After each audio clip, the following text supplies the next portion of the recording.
There. There? That better? There we go. Jeez. Stupid. Streamlabs. Yeah, really. Jeez, Streamlabs. Good. Awesome. Hooray. See, it's helpful when you're in chat. Because now I know things. Like, if nobody can freaking hear me and I'm not paying attention to the bars not showing up on Streamlabs. Ah, Streamlabs, why are you like this? Anyway, we're gonna play more. But I can't even think now. The Great Ace Attorney Chronicles. Yeah. And my stream setup is still messed up. So Scott is in the chat as Ineffable Aeon. So he will be supplying commentary from the chat, unfortunately, until I actually set time out to actually fix things. But you know, I'm totally a really professional streamer. That's why I do it only once a week. Sometimes. So, yeah! Okay, let me get the game up, maybe, if I can do that. I am very excited. Oh, I don't even have Steam up. Wow. Wow, I'm professional. Very professional. Okay. No, I don't care about... I don't need to spend more money on things and games and stuff I don't need. I'm never gonna play. That's partly why I started doing streaming, is so then I'll play the games I have already.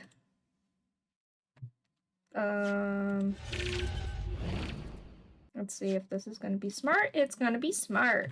I also need to do a thing with the chat where it's like you can actually see it when the screen is all black like that, but whatever, it's fine. Totally fine.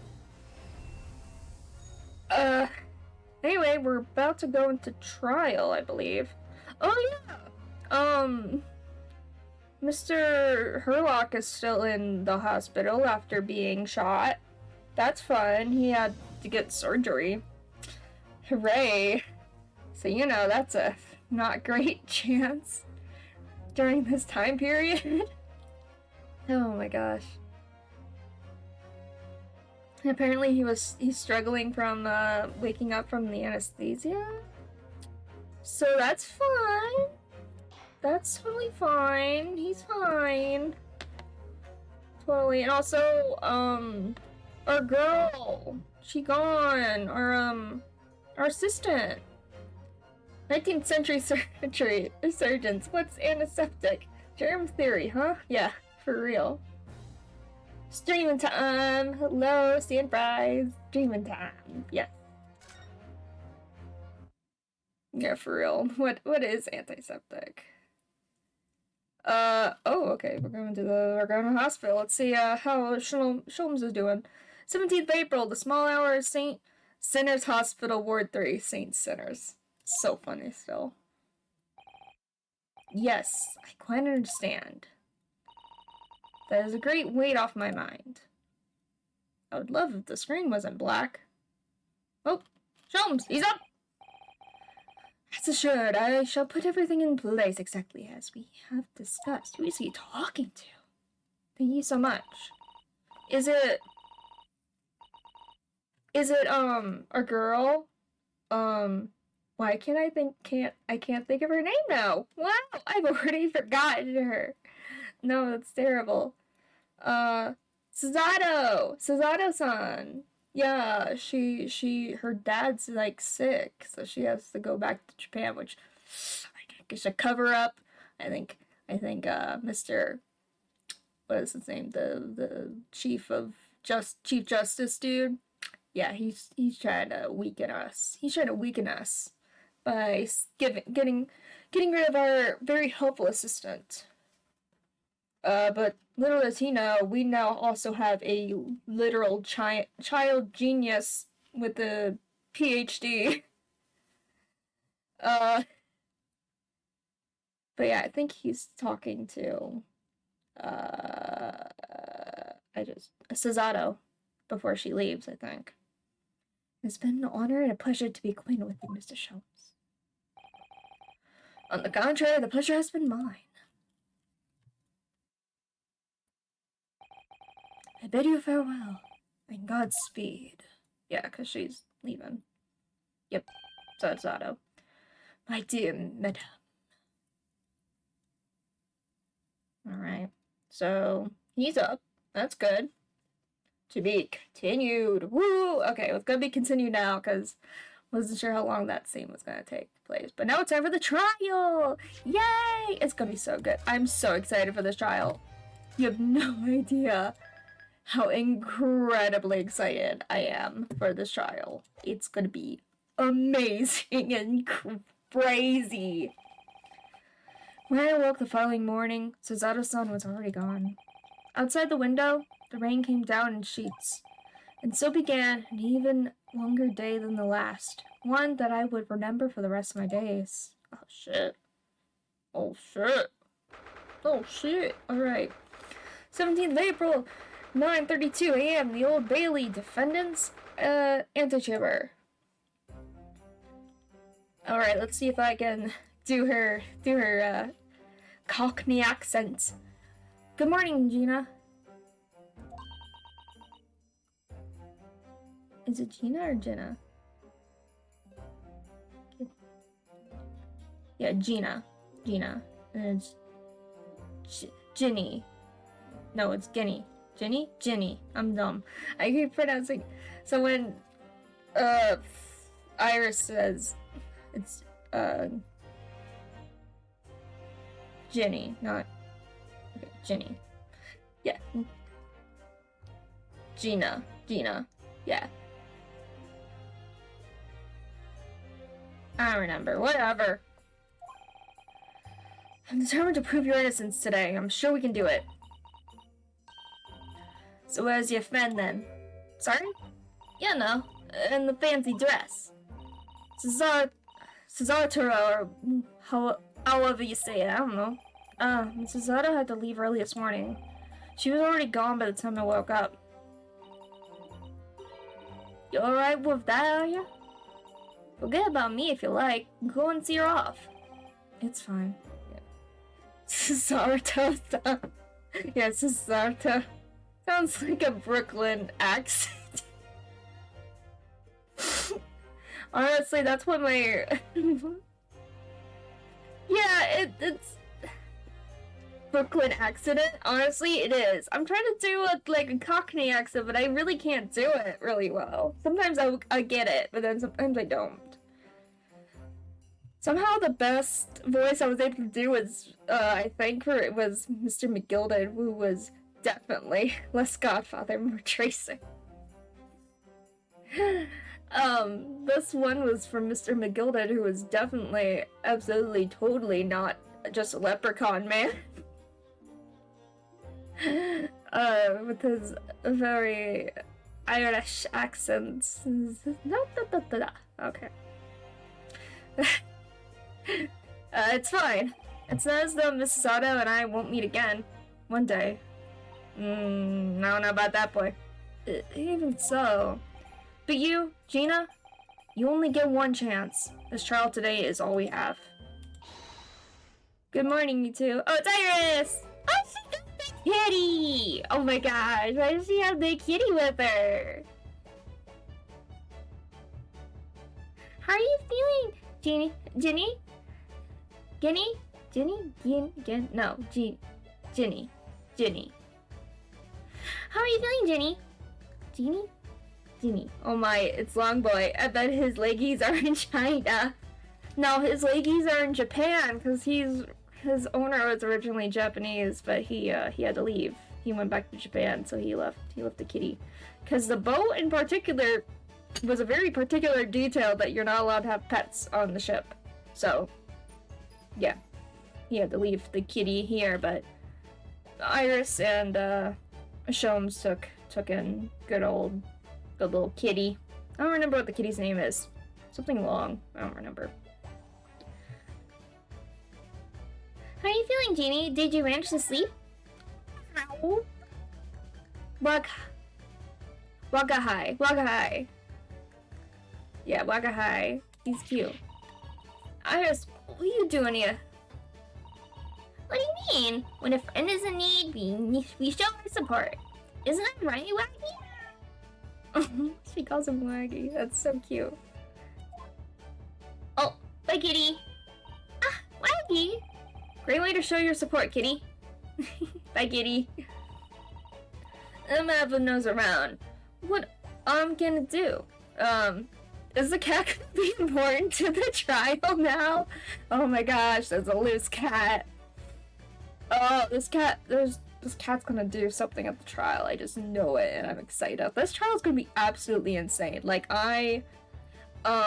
when trying to take, like, a screenshot for, like, for my Twitter post, I kind of went just a little bit ahead of, like, where we were in the game, just to try to find, like, a pretty good spot to be like, oh, okay, here's a little screenshot of, like, a little teaser thing. Oh my gosh, the jury is insane. Just wait. Just wait. It's insane. Like, I'll go through a whole just like, I can't believe this. It's like that's not, no, this can't, no, you can't do this. Oh, that reminds me. I bought a paper on the way here. Oh boy, what does it say? Oh yeah, right, this is a trial for the murder of... What's his name again? I don't remember his name. I'm terrible. The owner of the pawn shop. The pawnbroker. I don't remember his name. Oh well. What do you say, Ronell, Jenny? I keep saying Jenny. Jeannie. Jenny? Genny? Oh no, Jenny makes more sense. Jenny. That's how it's spelled. It's like Jen. Like Ginny. I don't know. Or is it no, it's not Guinea. It's Guinea? I don't know. Jenny sounds better. I'm going with Jenny. Even though I think last time I was like saying Guinea? I don't know why I thought it was Guinea. I guess that would also be Guinea. I don't know. Whatever. Doesn't matter. I don't care anymore. We need to get through this. Oh, well, I think I'd rather get the bad news out of the way first. Papua New Guinea, yeah. Nah, always take the good news first. You might not live near the bad. Yes, that question always gives away people's personalities. Let's not go there. Alright, then I'll give you the bad news first. Technically, almost all the characters have British accents, and I cannot do that. I can't do that many guinea pig. I can't do that many different versions of an English accent. It's not happening. It's not happening. A record amount of rain has fallen this morning, and carriages all over the capital are struggling to move. Huh? The bad news was a weather report? So I hope that Susie made her train to Dover, and that the train isn't delayed on its way to the port. Gosh, yes. Alright then, so what's the good news? Well, the rain is forecast to subside this afternoon, so even if the train is delayed, it should be able to make up the time later. Well, that is good news, isn't it? Okay. I couldn't give a monkey's, really. Only all good news canceled out the bad. And look, this child has made the headlines too! Pawnbroker perishes in pick purse plunder. See? Oh my gosh, they're already...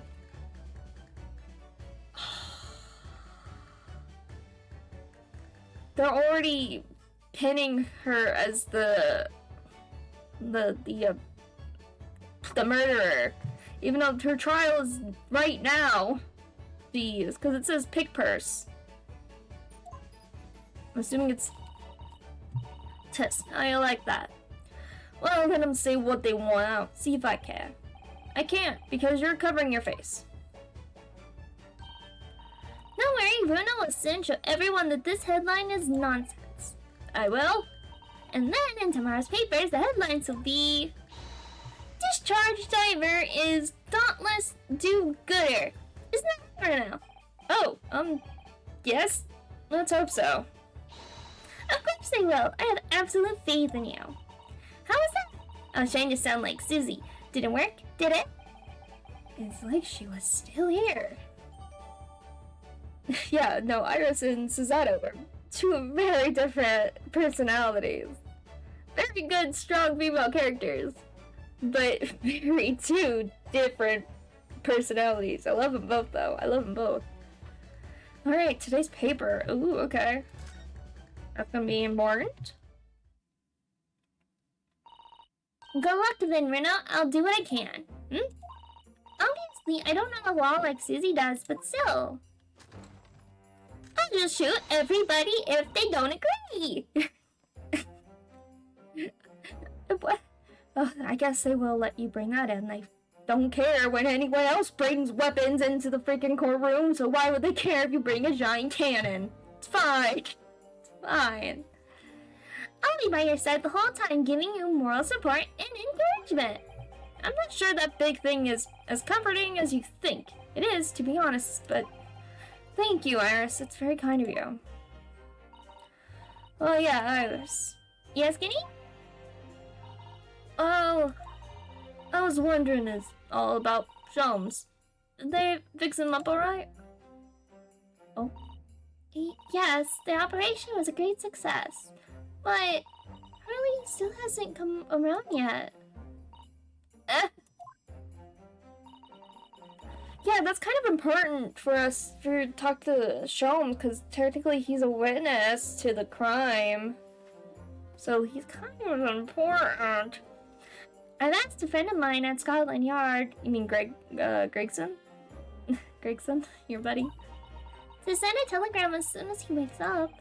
I'm sure Gregson will let us know the moment there's news. Right.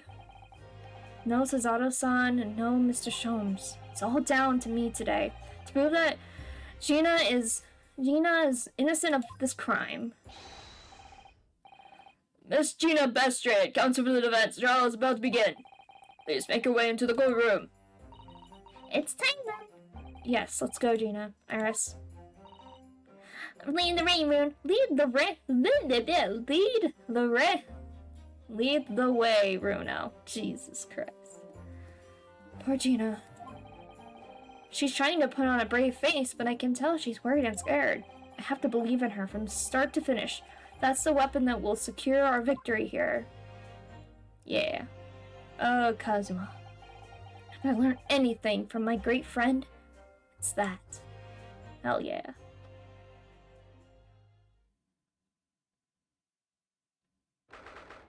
April 17th, 10 a.m. The Old Bailey courtroom. You ready? Are you ready for this? Just wait till you see the the freaking jurors. I can't. Okay. Let me see if I can remember how to do this guy's voice. I think I was trying to go with Santa Claus vibes. He looks like Santa Claus. Let's see. In the name of Her Majesty the Queen, I hereby declare this court to be in session. Oh, oh, oh. Oh, oh, oh. Oh, oh, oh. I gotta get into character. This trial shall determine the guilt or innocence of Miss Gina Lestrade. I now call upon the counsels for the prosecution and defense to declare their willingness to proceed. The prosecution is ready. Oh yeah, and this guy's totally not a vampire. Totally not. Totally not a vampire. The defense is ready. The defense seeks. My lord, remind me, how many years ago was it that you withdrew from the public prosecution service? It was some 5 years ago, my lord. Yes, and then 2 months ago you resurfaced somewhat unexpectedly, and here you are again today. There are some circumstances of which the court should be aware that have led to this erratic behavior?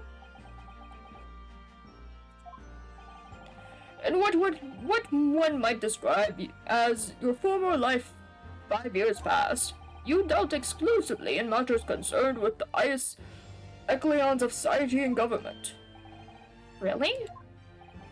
Yet today you choose to try a simple case of burglary and murder. I confess I find it both a little befuddling, Counsel. Oh. So he's not targeting us, he's targeting this whole situation with McGilded. Which has, I think, kind of led him to kind of target us in as well. Since we have kind of become very much wrapped up in this as well. Very interesting.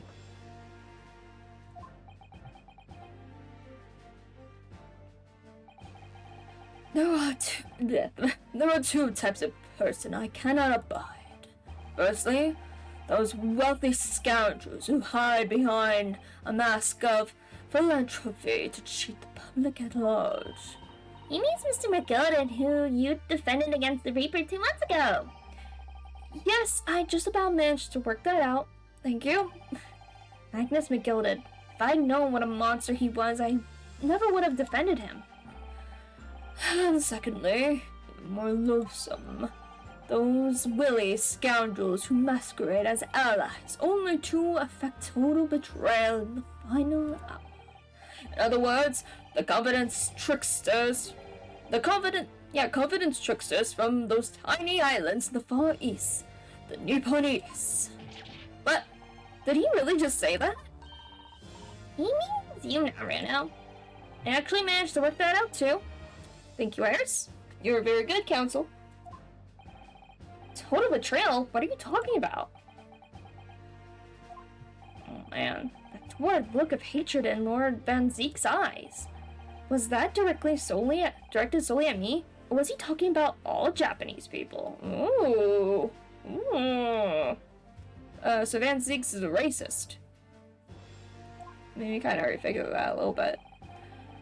Alarmingly scathing explanation, Lord Van Zeeks.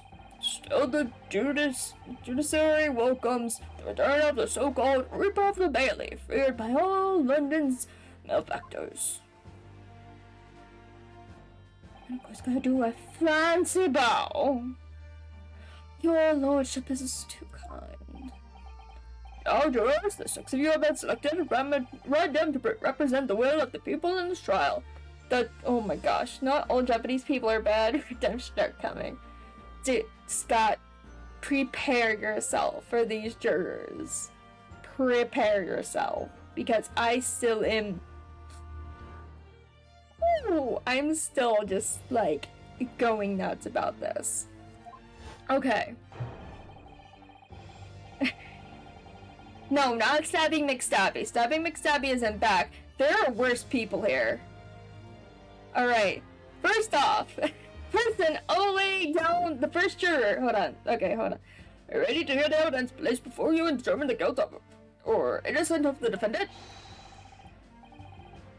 This guy was involved in the trial with the thing. Even his wife is literally a juror.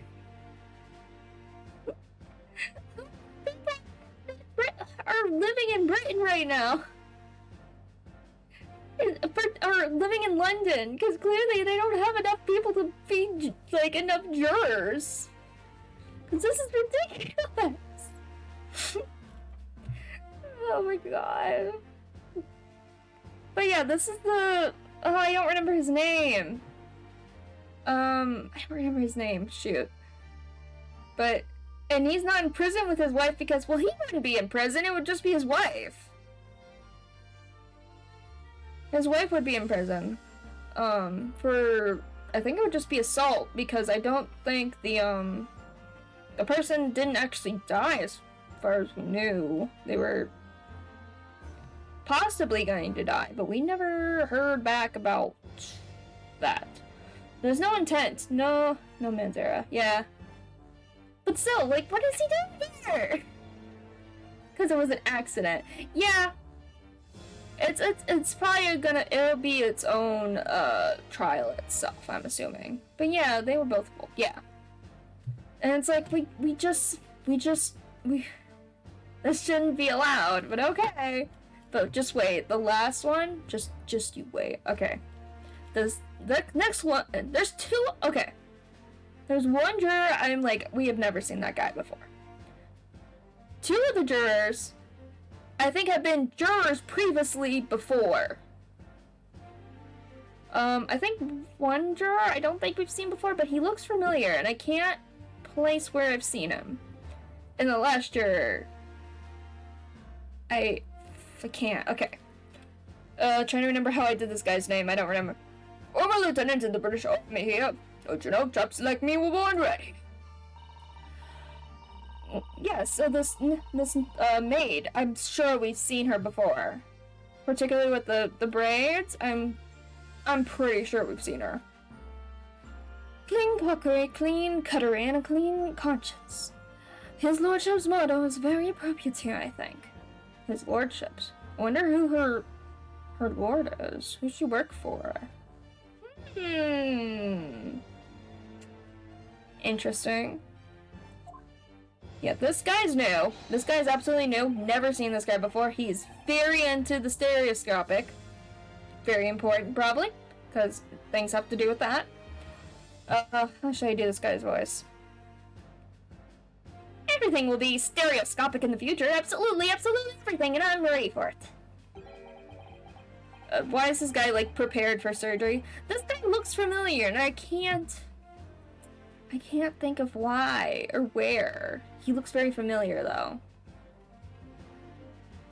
I don't know. I'm trying to think of how I want to do his voice, because now he even looks more like Santa Claus than the judge does. Maybe he was the doc who saved Sholmes? Maybe? That might come into play. But why is he, like, prepped and ready for surgery in the courtroom?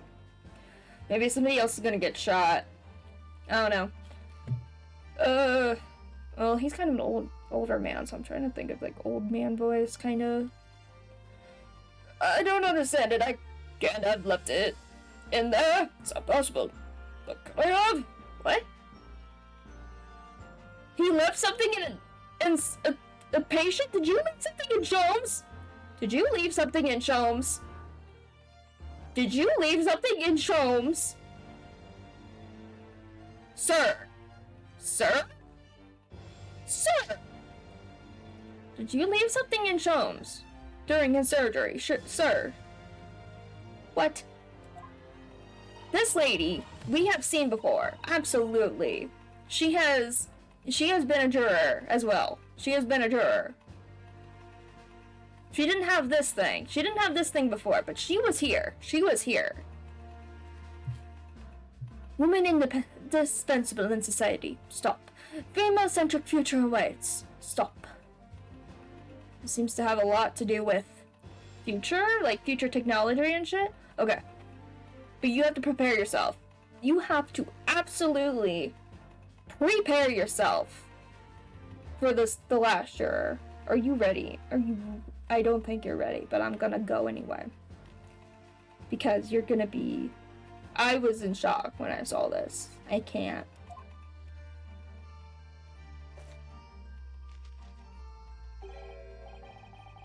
Do you know who this man is? This is the Russian dude from the boat. Remember that the ballerina was kind of dressed up like she was dressed up like she was Russian, and for some reason Sholmes was thinking that she was this guy, but obviously not. Yeah, this guy. This guy. I don't remember what he was or what he is. I don't remember. But why is he here? He is not... You know, my thinking of a person being in a jury is usually that they are long-term, at least long-term residents in the city that they are staying in, and that the court is being held in. This man clearly is not from London at all, and doesn't even know how to speak English. Why is he here? Why has nobody pointed out that, hey, wait a minute, doesn't this guy look like the Russian dude that was in the papers some time ago? I think he's an assassin. He's an assassin, wasn't he? Is he an assassin? I don't remember. Wasn't he like an assassin? I think he was. Something like that. Let me see if I can figure out how to do another Russian guy trying to talk in English. Good day. I am visiting London for sightseeing. I would like to take bus to Crystal Tower, please. Is something wrong right now? Yes, everything is wrong. Everything is wrong, Iris. Oh, not exactly. It's just, I'm pretty sure I recognize these jurors. Almost all of them, in fact. Really? Funny coincidences like that do happen from time to time, don't they? The coincidences are one thing, but when they happen multiple times, that's a pattern. That's not coincidence. It is quite strange. The jurors are chosen at random from London's 6 million inhabitants, you know. Yeah, freaking right. They have maybe 30 people in a hat, and they just pick them out. Cause this is not random. This is not random. I swear. It has to do with, the Chief Justice. It has to be.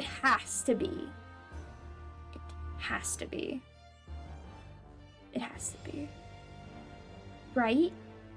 Because we were going crazy about that, being like, it's all the Chief Justice. He's corrupt. He's done something bad. And Nick Gilded had something on him, and that's what's on the music disc that Gina has, that the police took, but Sholmes was able to make a copy of it using good old his caramel chocolate bar. So we have a copy of it, but we don't have the music box. But the box was at the pawnbrokers, which I'm assuming is why there was a break-in at the pawnbroker in the first place. Yeah.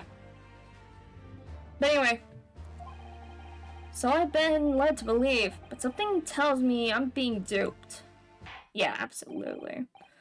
Very well, now, Lord Van Six. The court calls upon the prosecution to introduce the facts of the case. As you wish, my lord. Allow me to begin with a word of warning to the ladies and gentlemen of the jury. In short, there has never been a more self-evident case of cold-blooded murder. Yeah, right. No. The victim, Mr. Pop Windibank. Yeah, Windibank. We never looked up his name, did we? Because a lot of times they have, related to the actual, Sherlock Holmes.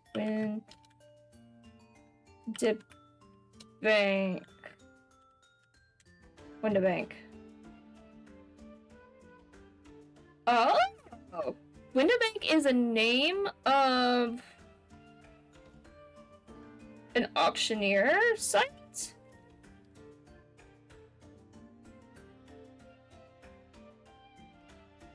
I found to say this is Windibank Auctioneers. Interesting, but James Windibank is a Sherlock Holmes character.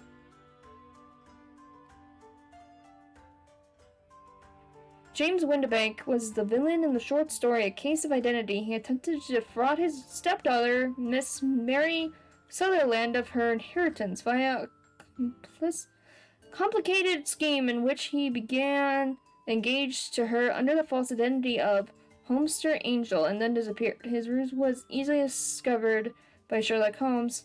However, Holmes allowed him to go free, claiming that Windibank had committed no crime in the strict legal definition of the term.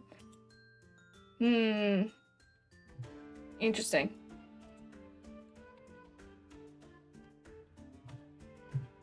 Mr. Pop Windibank, proprietor of a pawn shop on Baker Street, was shot from behind and died instantly. The prosecution presents this photographic print of the crime scene. Not a great picture if this is the only picture, because this is just the body. But,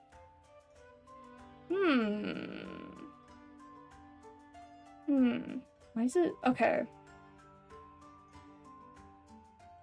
So the shot had to have been close range, actually, because of the gunpowder around the bullet. Listen, if I've known anything from true crime, like, things or whatever, that if there's, like, residue or something around the bullet hole, that means it's a close range shot. So that's a problem. As the court will observe, there is a single bullet wound just below the gentleman's left shoulder. The evidence suggests that the bullet pierced the man's heart, resulting in near-instant death. Moving on to the findings of Scotland Yard's coroner, his report states that the bullet entered the body on a rising diagonal trajectory. The hell? What? Yes, transfer GSR, gunshot residue. Police tested for at crime scenes all the time. Yeah. So that means, because that wouldn't really show up from far away. But because how, like, dense it is, that means it's, like, it's a close range shot. Like, it had to be, like, right up against his skin. Or his shirt, whatever. And what's that supposed to tell us? It means the victim was likely shot by someone significantly shorter in height than himself. Oh, okay, that's good to know. Interesting. Someone like the accused, you might say. Oh. The prosecution was to present the autopsy report and crime scene photograph as evidence, my lord. Under the court accepts, hand them to the bailiff, please. Alright. It's a death to the single bullet. There's no signs of trauma. Okay. Photograph of the victim found murdered in the story shows the single bullet wound in the man's back. Okay, can we look at those, please? Okay, I don't want to look at the map right now. I want to look at the... okay, we got a lot of evidence. Okay, pawnbroker's ticket. Dungeons tip by victim. In the form of some handwritten notes on the back of the photograph. Yeah, so this is the... I just want to look at it because I'm like trying to remember everything. Okay. So this is for the one small box, the 13th February, which was made a few days before the murder of Mr. Mason, which is on the back of one of the Scuroscope pictures. And then the other one was made on the 15th of February of the overcoat, which was on the night of Mr. Mason's murder. Which is the other picture, the other matching picture for the thing. Okay, stop. Okay. Okay. Blood samples. Alright. So we have blood samples. Alright. We have Mystery Man number 1, who has green as his blood type. So we know Mason's is purple, because of the note from the pawnbroker on the 15th when he was murdered. And also that was also covered in the coat that was the listed thing that was put into the pawnbroker. which now we know that's very hard evidence that Mr. McGilda did kill Mr. Thrice-Fired Mason. And then blue, belongs to Windibank. So that's what we know. With that. There's a story manuscript. Who Sholmes told her not to publish for some reason. It's about the story of the Hound of the Baskervilles. It was being stored at the pawnbrokery. Which that's where it still was. So Cesato graciously gave us some notes about Mr. McGilda's the trial and the omnibus murder. So, victim found deceased on the last scheduled omnibus of the day after a stab wound to the abdomen. Details of victim: name Mason Milverton. Okay. Male. Occupation: brickmaker. Domicile: East End of London. Trial summary: Defendant Magnus McGilded. Prosecution attorney Lord Baruch von Zeeks. Defense attorney Ryanosuke Naruhodo.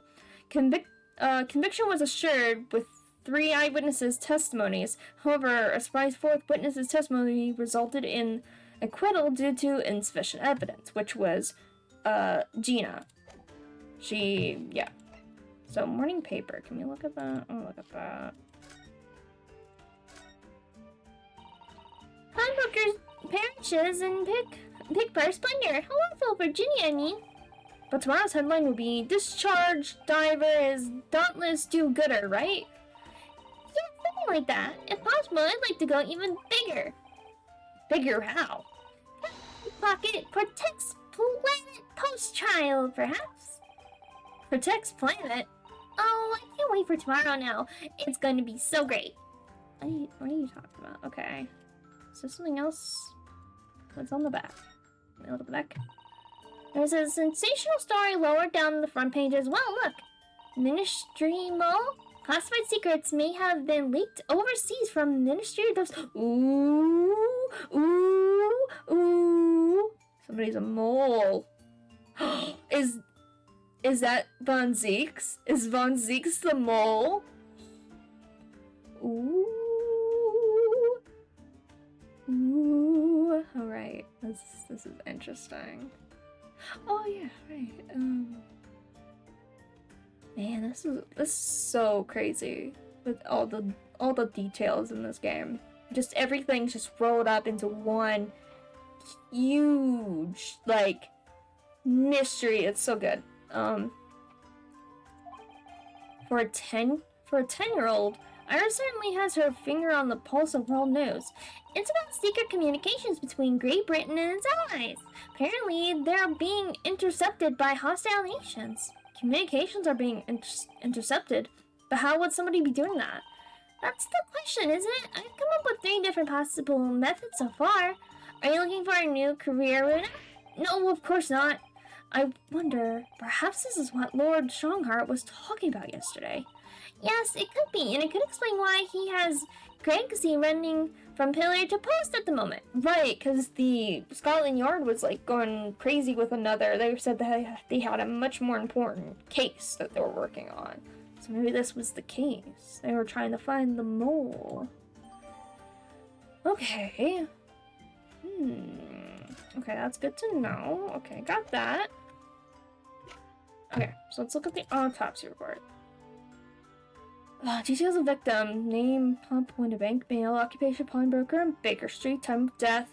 Ooh, that might be important. 1 to 1:30 a.m. Reporting party: Ryanosuke Naruhodo. That's right, we went and ran to grab the police. Post-mortem findings: single bullet wound in upper half of victim's back. No other visible signs of trauma. So there was no struggle. There was no... Okay. Autopsy findings. Instant death from a posterior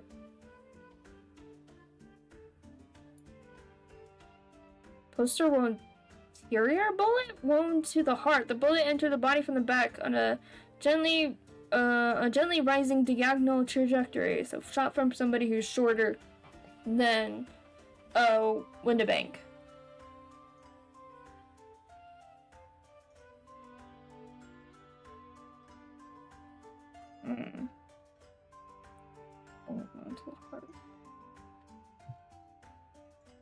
The no visible signs of trauma. That sounds very important. The no visible signs of trauma. Oh no, sorry.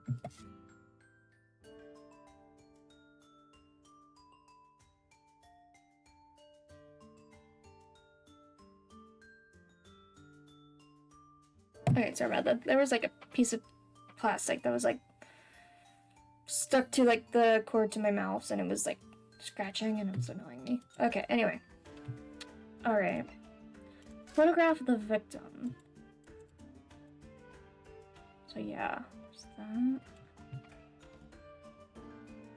Nothing in his pockets, nothing in his hands. So as we know, he's laying face down. So he was definitely, yeah, shot in the back. Okay.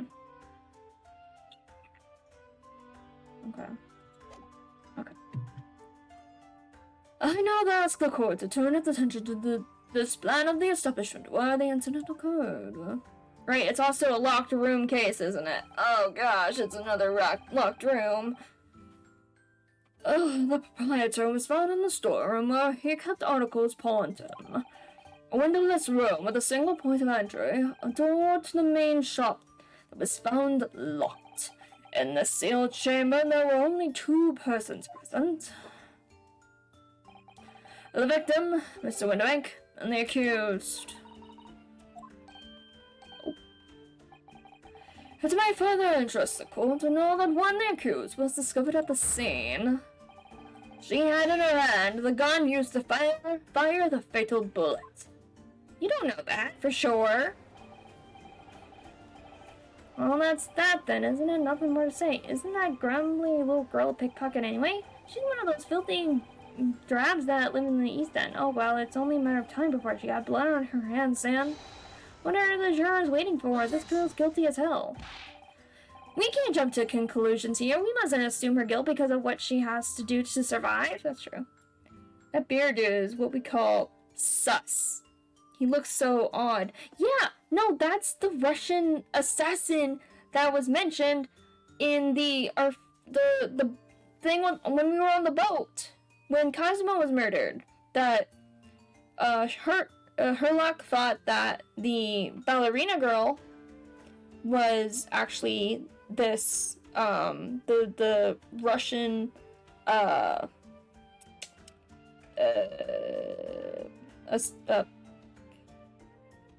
brain work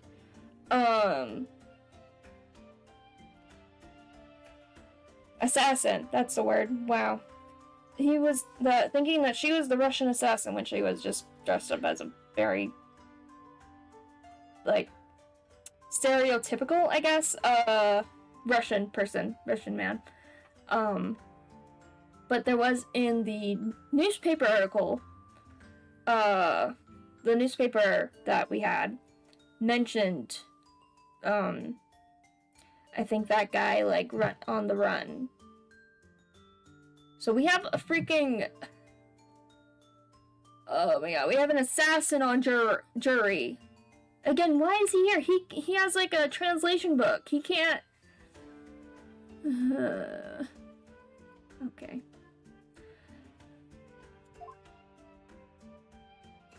Oh, okay, here we go. Pouring some wine. Let's see how long this one lasts. My learned Neopne's friend. It is you who mustn't jump to conclusions. The prosecution has barely begun presenting its case. Oh shit, fuck.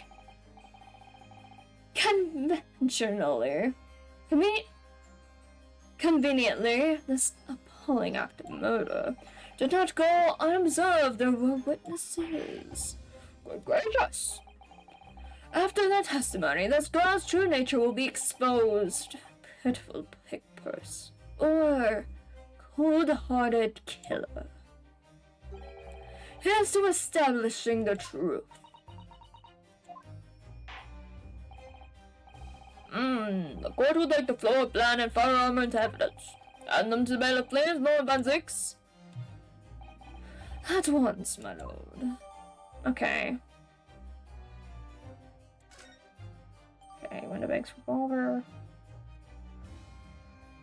There are signs of a single discharge, but there was another bullet in the wall! Okay.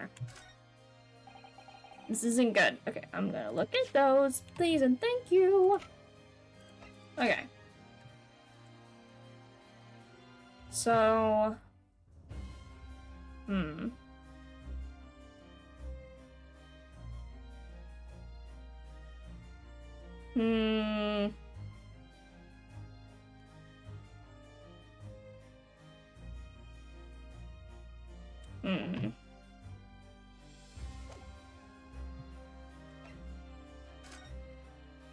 Okay, look at this gun. Can we open it? This is Mr. Winterbank's gun. The cylinder is completely empty. Mr. Winterbank always used to keep this gun on hand on his op counter, because he always wanted to kill himself. Like every time. Yes, but only ever with a single bullet loaded. I understand. That's right, to keep all the pollen articles that were in his care safe. But his one bullet was fired that night, and the poor man lost his life. Was he protecting his shop, I wonder? Trying to keep the article safe? Can we not open it? Or no?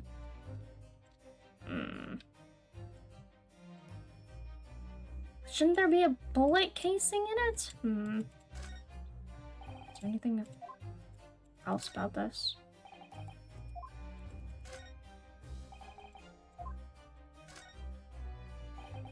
Okay.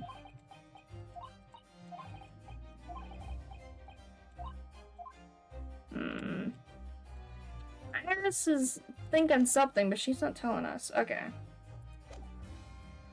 This isn't good. I feel like the mood in here has turned very gloomy all of a sudden, Runo. I think that's because it has. So dramatic. Let us begin. Bring forth the witnesses to the foul murder of Mr. Papa Winterbank on the 16th of April this year. Alright, what do we got? Those are the thieves!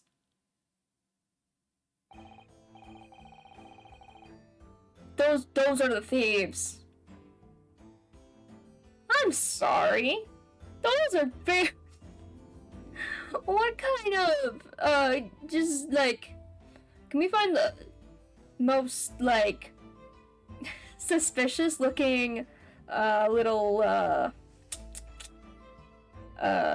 what's the word? Minions? Little, the most suspicious-looking little minions to work for us to do a murder, do a robbery and a murder. Yeah, that's who they are. Witnesses state your names and occupations for the court.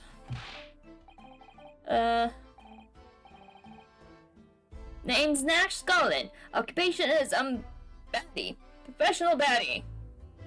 Apple and a pear, pear and apple. Professional baddie. What? Name's Ringo Skulligan. Occupation's same as him. Wyatt Gregson, a Scotland Yard inspector. That's right. Well, not what they call. Those three skulking brothers. Gregson's like, why?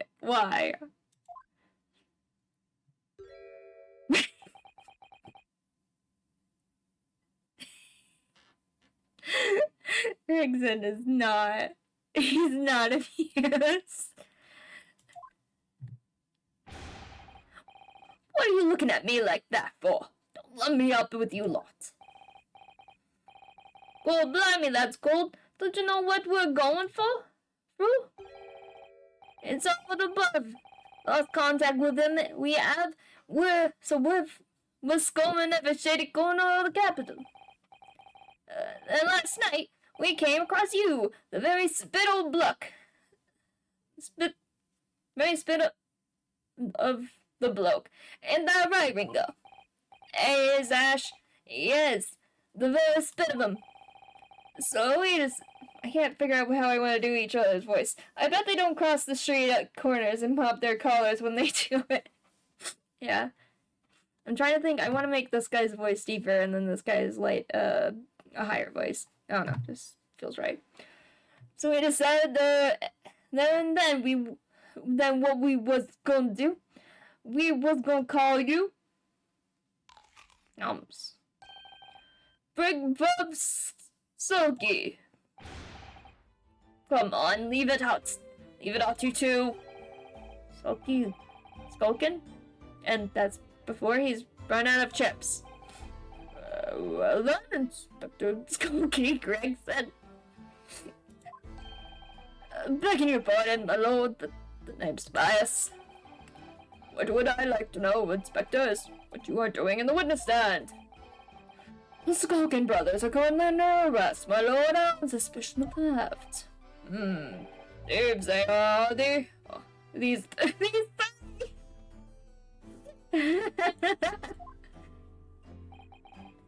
No, my lord. Begging your pardon, but please don't lock me up with this lot. 2 nights ago, these 2 brothers illegally entered an establishment with intent to burgle. And in the course of their nefarious activities, they became embroiled in a far more sinister crime. By Jove, you mean to say, what an extraordinary coincidence. Indeed, my lord. While attempting to burglarize the pawnbroker, they witnessed its proprietor's murder. Goutbox. Order! What the fuck would I just say that? Order! Order! The various trespasses of these brothers is not the subject of today's proceedings, though they will naturally face trial in the very near future. With your lordship's permission, I'd like to remain in the stand to keep these gents on the straight and narrow. Of course, Inspector. Skeptical as I am about the celebrity of these witnesses, I will permit them to take the stand.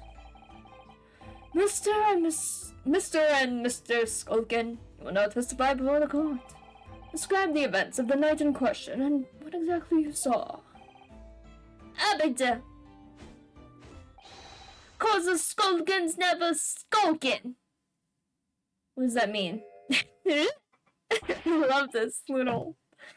this is a whole little comedy act. I love it. Get out of it. Alright, let's see what these bozos have to say.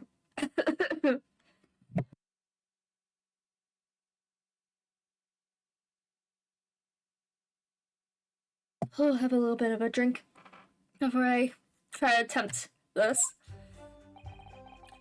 We was walking down the Baker Street in the small hours, and the gap store was ajar, see? It was like some kind of sandbag for us to go in, it was. But once we got inside, God bless me, Lumi, we heard a gunshot from the back room. We went to see what was what, but the door was locked from the inside. We never done nothing, Governor. We never took nothing. We just left after that and nice quiet. A terrible coincidence, it would seem. At the precise moment these scrants entered the property, an even more sinister crime was afoot.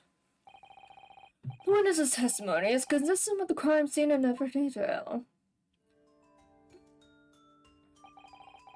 The door providing access to the storeroom from the main shop was indeed locked from the inside, and within only the victim and the accused were found. I must say, it does appear to be an overwhelmingly simple case. Still, the defense may cross-examine the witness. Now, of course, counsel, if you please. Counsel? Yes. Yeah, he's like, wait a minute. I'd seen these two before. Those are the people we saw. What's the matter, Bruno? Sorry, I was just stunned into silence for a minute by the blatant lies being told by that pair in the sand. I know that it's all nonsense because I saw it with my own eyes. I'll just have to expose their testimony for the pack of lies it is. Alright. Yay, boy. Cross-examination. Alright, legal entry. We was walking down Baker Street in the small hours that the gas door was ajar. See? Okay, what? Can we ask you what time? The front door of Winnebake's was ajar, you say? What time of night was that? Was this? Must be about 1. Right, Ringo? Ringo? Yeah, it says so. Right, Skokie? I said. How would I know? The place would have been shut at 1 in the morning, just like every other shop in town. Well, it was pitch black inside. It's true, ain't that right, Ringo? I'm not so sure, Nash. I seem to remember a little light burning inside. What about you, Skokie? You, me old mucker. Leave me alone. There definitely was a small lamp burning inside. That's what alerted us to the situation in the first place. And when they since ventured into the open establishment, the accused Miss Gina Lestrade already had the muzzle of her gun trained on the unfortunate victim. That is pure conjecture. Perhaps, but it changes nothing. These brothers inadvertently wandered into the middle of a cold-blooded murder, simply because they found the door of the victim's establishment open and ventured inside. Right, that's what happened. That's what happened. It was like some kind of sign begging for us to go in, it was. What are you trying to suggest? That you had to go in? Well, God moves in mysterious ways, they say, don't they, Ringo? They do, Nash, they do. Must have been some sort of providence, I reckon. God's will often presents itself as the whims of thieves, does it? It wasn't no whim, I'm dead sure of that. Sure of that. Wait. What? The bearded dude is the boss of our witnesses, I bet. The bearded dude? Calling it now. You mean, the Chief of Justice? Yes. I do believe the Chief of Justice hired these guys to steal the box. No, not Strongheart? Bearded dude. Which, hold on. People. Ooh, who are you talking about? I don't see any other bearded people. This guy, he doesn't have a beard, he has a mustache. I mean, our jury member is the crime boss of our witness. Oh! You mean the Russian dude? The Russian, yeah. Oh. Maybe. That's interesting. Possibly. Well, no one showed that. It wasn't, Nash, it wasn't, like we said at the time. I just want to click. I did. Okay, whatever. You don't just find the doors open in the middle of the night like that. No, there's no two ways about it. It was a sign that our long lost brother was inside. What? No. They're not very good liars, are they? Well, you can't deny it. You let us do a bloke that looks like our breath. I said cut it out. I said cut it out. The ships are getting chomping today. When we got inside, cold blimey, Lumi, we heard a gunshot from the back room. Okay. They're terrible liars. Good for us, yeah. A gunshot, you say? Just the one? Are you sure about that? Yep, just the one, Governor. I can swear to that. It was, Nash, it was. Ain't that right, bro? Firearm use belonged to the victim himself. Yes, Mr. Winterbeck always used to leave his gun laying around on the counter. Right, I remember. When we examined it, we found the revolver was completely out of rounds. That makes sense. Mr. Winterbeck always used to say he only ever kept a single bullet loaded. That's true. I remember him saying that as well. So we can say with considerable certainty that only a single round was discharged from the firearm used as the murder weapon? No. Yes, my lord, we can. Well, yes, only one bullet was shot from the gun, the Mr. Winterbeck's gun, but that wasn't the only shot. And I shall remind the court that the firearm in question was discovered in the hand of the accused. Wonderful. We went to see what was what, but the door was locked from the inside. How do you know that? Guy played one in the chamber IRL. Assuming it wasn't a revolver. Yeah, don't know. I'll have to see. Okay, press, switch, press on everything. Do you mean the door between the main shop and the storeroom? If my lone friend is having difficulty grasping the situation, perhaps a drawing would help. Yeah, I know. Excluding the shop's entrance from the street, there's only one other door, that is of the storeroom. Of course, there was only a little oil lamp burning, not much to see by. And the door was hidden by a curtain now. Then how did you see inside? That's right. When we arrived, the door was mostly obscured by the curtain. Tell me, why exactly did you try to open that door? Any normal petty thief would run at the sound of a gunshot, I should think. Well, you tend to rabbit, Ringo. Well, Nash, yeah, I suppose you'd have the same way, normally. Broadly speaking, humans respond in one of two ways on hearing a gunshot or scream. The timid flee, grouped by fear, while the courageous investigate to see if they might help. Yeah, these two are totally courageous. These gentlemen are of the latter inclination, my lord Neopenius friend. It would seem is of the former. Alright, somehow I just proved that I was a coward that night. Thank you, counsels. So I believe we all understand that the door was locked and could not be opened. Proceed, witnesses. We never done nothing, Governor. We never took nothing. We just left after that, nice and quiet. Okay. You didn't do or take anything?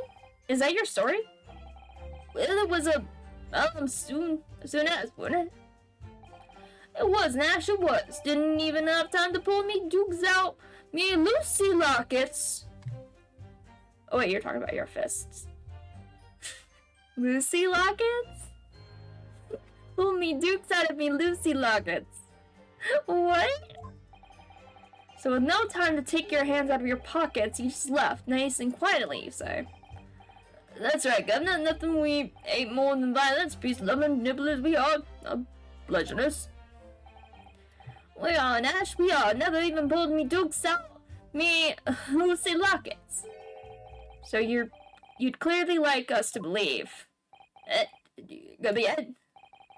As you fled from the pawnbrokers that night, did you not run into anyone else? And did you not fire a gun at that person? Oh yeah. No, there was 3 shots. No, well, maybe 3 shots. I don't know. There was her lock. There was the shot at the calendar, and then Mr. Winterbeck. Okay. It's alive! They fired a gun, you say? Ah. Blimey, Governor. You ain't telling us it was you in the doorway? It was. Well, where the bleeding Nora? Didn't you mention that before? You were armed with a gun, and as you fled the scene, you fired that gun at London's greatest detective, Herlock Sholmes. They shot the great Mr. Sholmes? I did hear that, actually. There was a rumor he'd been rushed to a hospital. The great Sholmes? That's beyond the pale. Elimination question. This man was arrested by the police within minutes of the discovery of the crime scene. The suspicious countenance rapidly gave them away. And when searched, a firearm was indeed found in their possession. Oh shit. Furthermore, the barrel shows signs of a shot having been fired from it. Okay. The prosecution invites his lordship to examine the firearm recovered from these brothers. Yes, indeed. Remnants of powder around the puzzle, as you say, counsel, as you say.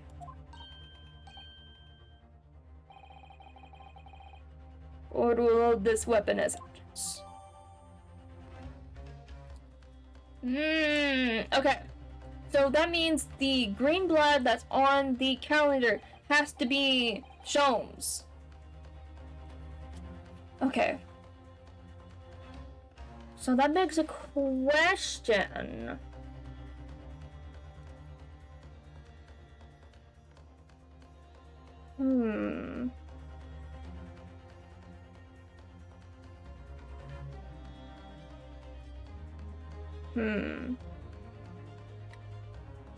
So they had to have shot Sholmes.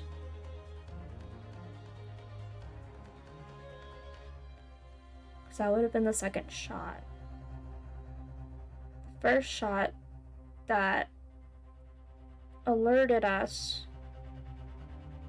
was at Mr. Windibank. But how did the gun... If they shot it, how did the gun end up in Gina's hand? That's the question at hand. I want to look at that gun. Because they said it had, residue. I want to look at that. Can't find anything out of place. Okay.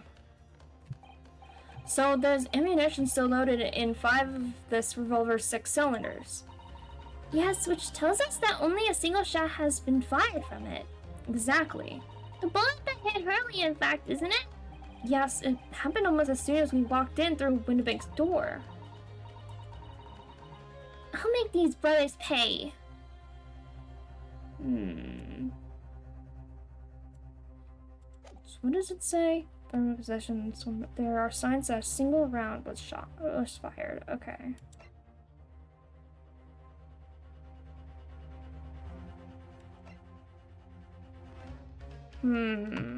Okay.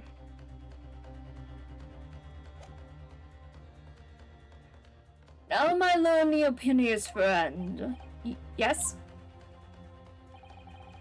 Here's to you successfully presenting the evidence. Oh yes, there are the telltale signs of spent powder on this gun and a single bullet's missing from the cylinder. But the prosecution demands evidence that it was fired at the scene of a crime under scrutiny in this trial. Yeah, it was. Well, I don't need evidence. Because I was there. You kind of still do. However, the rest of us in this courtroom will not. If the defense fails to provide evidence in support of its rash claim, we shall have no choice but to toast your competence and move on. Evidence that these two fired that gun before they left Windibank that night. The fact that Mr. Sholmes is in hospital, of course, Mandel claims are filled with clear proof. What evidence shows that these witnesses unloaded a firearm purpose that night? Can we go to... No, okay. the blood samples.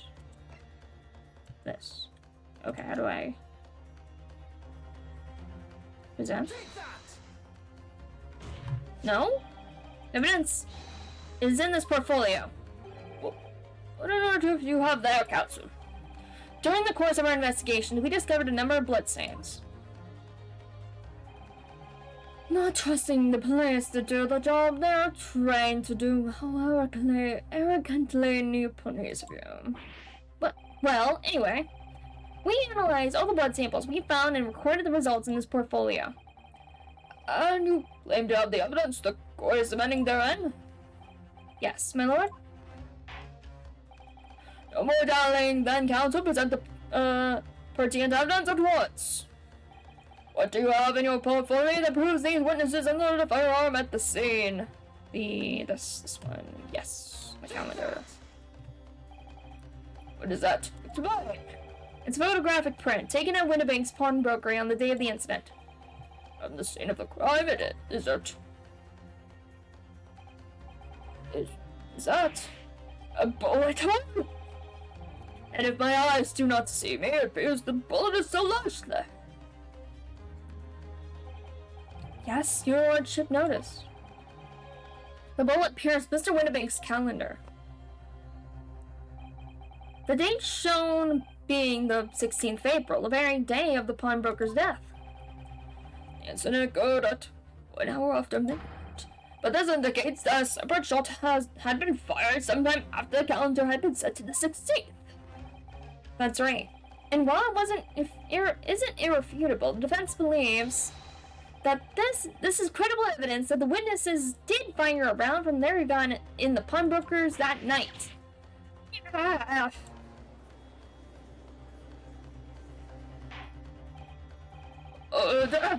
How does the prosecution stand, Lord Van Zeeks? Is he gonna throw it? Or is he gonna crush it? If that is the direction my lord friend wishes to take, the prosecution has no problem. Or no objection. What? Yeet! Alright, first cup of wine yeeted. But you'll forgive me for flinging my hallowed chalice aside in disgust at the repugnancy it exposes. Yes, on the night in question, these brothers entered the pawnbrokery illegally. And like the bold baddies they claim to be, opened fire on the new arrivals before fleeing back into the street. Take it easy there, Governor. You're gonna land us in the soup. And we had a deal. We weren't gonna get into them details. Soki, get the bloke straight. I have nothing to add. So he knew, did he? And Zeeks knew their testimony would almost certainly expose the extent of their crimes. It would seem now that I owe my learned Japanese friend a word of gratitude. What do you mean? What I mean is that you have helpfully confirmed an important fact. To what fact do you refer, Lord Van Zeeks? As has been established, at the point of their arrest, a single shot had been fired from the brother's gun. However, if that shot found its target at Mr. Sholmes, then certainly these witnesses cannot be accused of the fatal shooting of the proprietor and victim. In other words, these two men have no material connection to the murder of Mr. Winnebank at all. So that's it.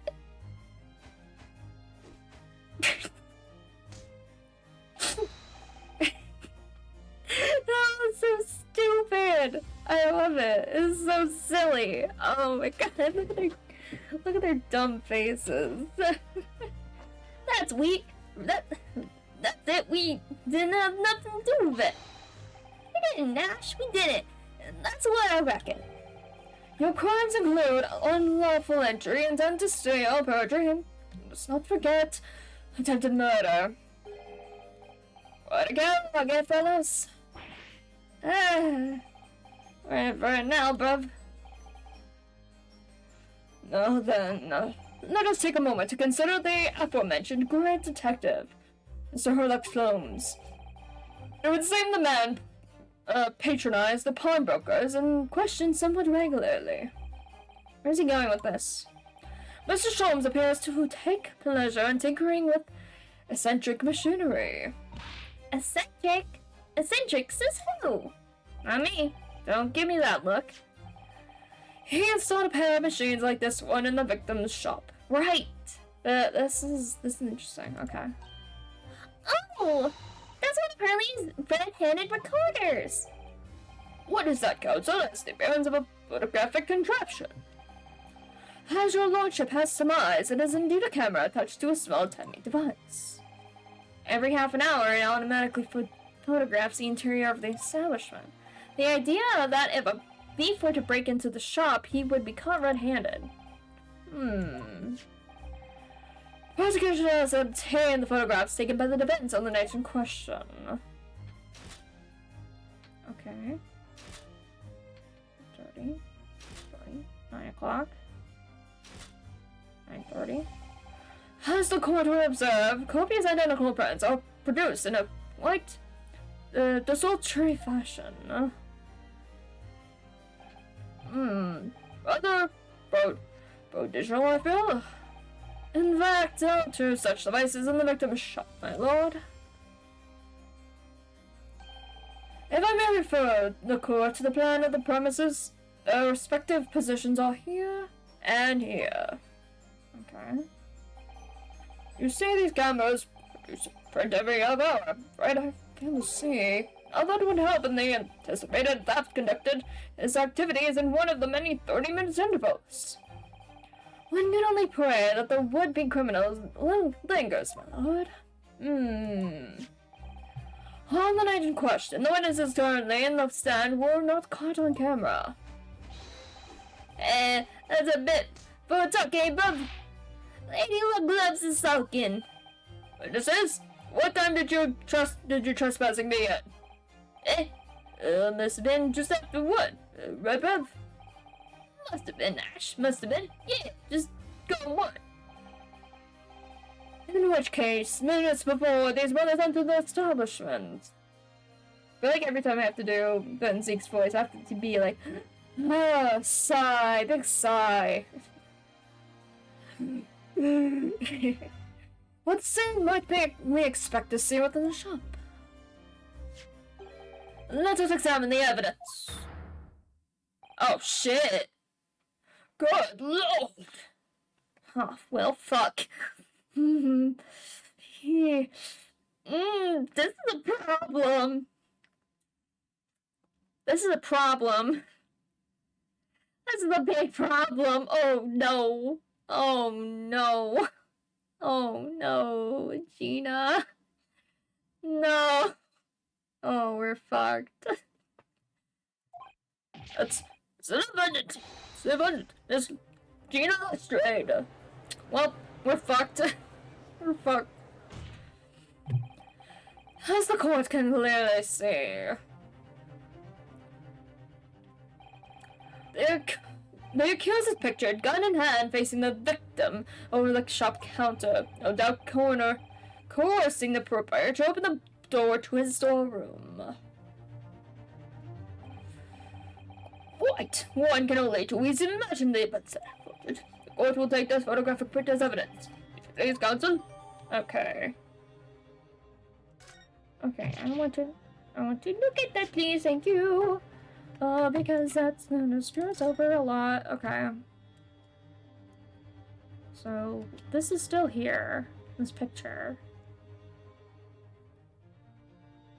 So she has the gun. He's looking very surprised. There's a picture of a dog.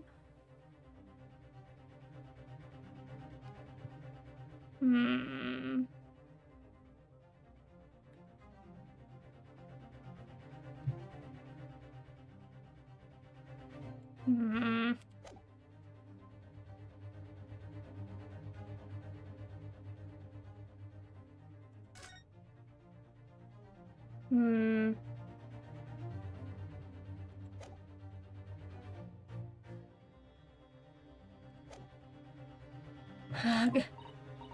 I don't believe it. Ginny. In short, they are accused as the only person who could have possibly killed Mr. Woodbury.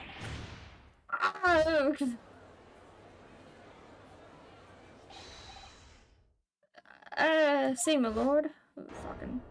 Oh, shit. Oh, this guy. Wonder if I might put in a word at this point. Go ahead, Mr. Foreman. Took a belly bullet to the knee in the battle of my wand. 1880, don't you know? Decorated for it and all that, but forced to die from service, sadly. Ghost and Middleton never outshine the exploits of chaps like us on the battlefield. Yes, Mr. Foreman, and what exactly is your point? Carried on the battle before retirement, you see, the battle of daily life, if you like. And here I am now, leading the small squadron, 6 men, all good and true. And we'll all go down together, you mark my words, one for all and all for one. Okay, I gotta pour another glass. He's like, this is entertaining. Ladies and gentlemen of the jury have reached agreement, have they? Is that what we ought to understand? Well, Mr. Foreman, is that correct? In a matter of speaking, yes. That is the Gyarados, that's his name. Gyarados Squadron's position, sir. What? No, it's too soon to make a judgment here. Status report for the coachman on the devil.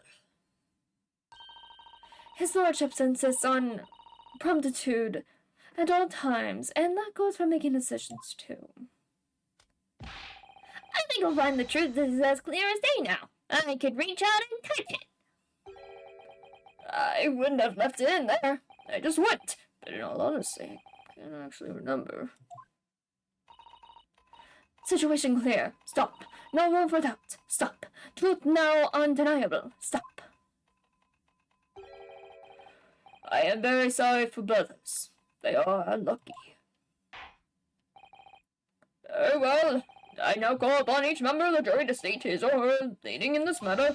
Announce your considered verdicts into the court. Guilty. Guilty. Guilty. Guilty. Guilty. Well, fuck. We'll have to do the whole thing with the freaking jury again. Does indeed appear that the jury is unanimous and leaning already. A photograph. It must be definitive evidence that Gregson mentioned. But Ginny didn't shoot him. No, of course not. My lord, the defense wishes to assert its right to summation examination. Very well, the court grants permission. So, your first one to defeat again. Oh, that's surprising. We shall proceed immediately with the summation examination. Mr. Foreman, all members of the jury ready. Absolutely, sir. Always ready for action, my chops. Very good. Ladies and gentlemen of the jury, we will each explain on what grounds you have determined the defendant to be guilty. Alright, let's do this shit. Alright. Initial findings. Jurors' contentions. All the evidence clearly points to the finger of guilt to, at this young pickpocketing. As housemaid, I should like to see all filthy eyesores promptly and rigorously eliminated. I think you'll find that if you look at that photograph in stereo, the truth will pop out. I have left in there. I should think that there'll be repercussions by now. Mind made up. Stop. Global radio transmission of verdict to follow. Stop. In motherland, we say never judge by clothes, judge by head. I am convinced brothers are innocent. The circumstances of the crime and the evidence do indeed implicate the defendant rather comprehensively. A storeroom locked from the inside, in which the victim and the accused were discovered alone, and in the accused's hand the fatal revolver, the firing of which was heard by these witnesses. Not to mention the spirit. Taken from a trap who's seen in action on the battlefield, the young girl's on the verge of pulling the bullet trigger. Thanks a lot, Mr. Sholmes. Oh dear, Harley's cameras were supposed to help, not hinder. I'm afraid I think you have an uphill struggle ahead of you. But Gina didn't shoot Mr. Windibank. Which means there's more to the situation than we're yet to see. Agreed. You have the floor, Johnson. Seen with the examination. Alright. I need to drink a little bit of soda. Defense's rebuttal. Okay. Hold it! You're Mr. Natsumi's landlord, Mr. Garrett, aren't you? We really must stop meeting like this.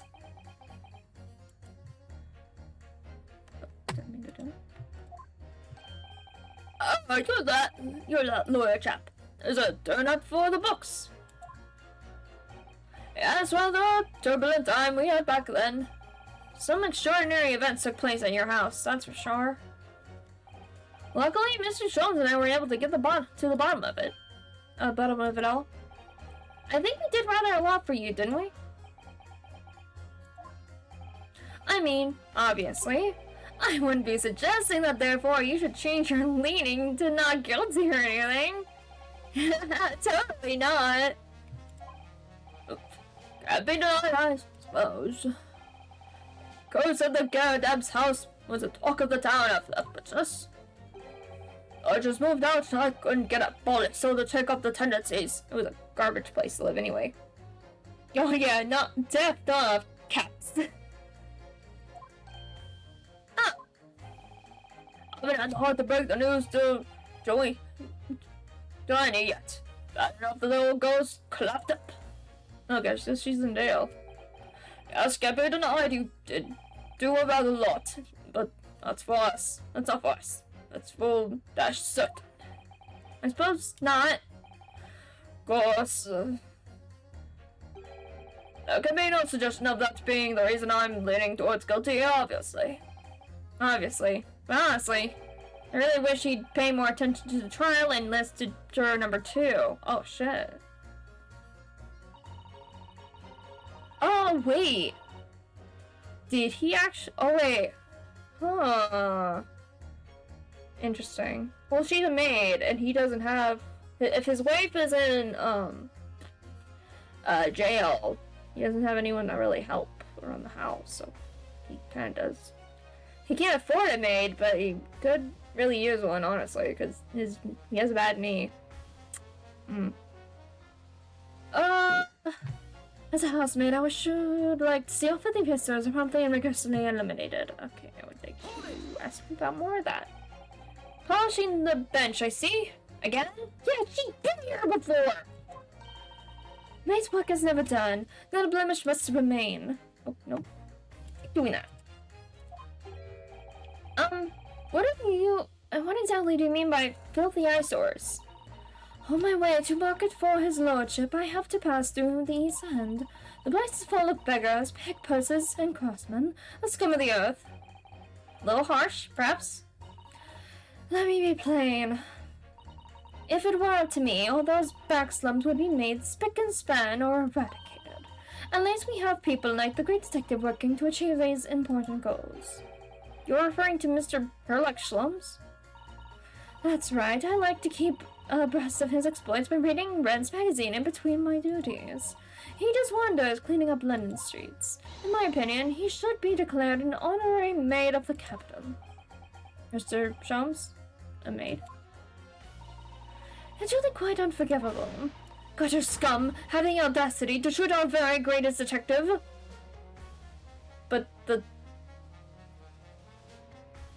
dudes were the ones that shot Sholmes, not the defendant. Minor detail. It was the two brothers in the stand who shot Mr. Sholmes, not the defendant. A minor detail indeed. No one cut a scum as far as I'm concerned. Well, it just might be an idea to get our facts straight anyway. Yes, alright. I shall amend my statement. Okay, what do you say now? Those brothers are the scum of the earth. They should swing for shooting the great...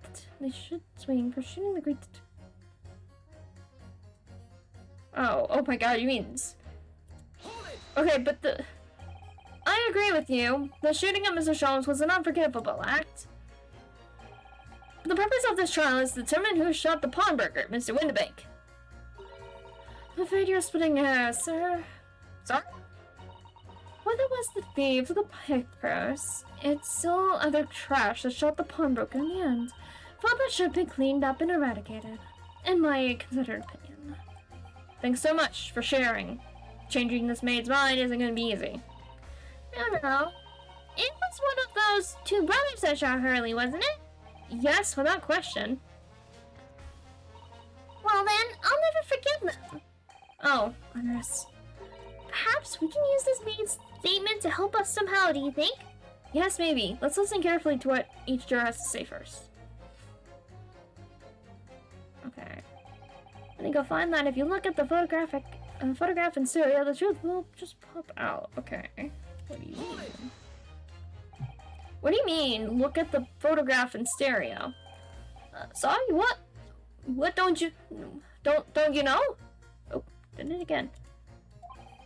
If you look at the photographic print, normally... It looks as though the pickpocket girl is about to shoot the victim, obviously. But there's no indication that the defendant ever fired the gun. All I'm saying is that if you look at the same print in stereo, it could reveal all sorts of new information. By any chance, are you a fan of stereoscopes? Oh, how did you know? Well, let's call it a lucky guess. It never gets old seeing the two prints merge into one before your eyes. It's extraordinary, it's captivating, it's the height of modernity. Of course.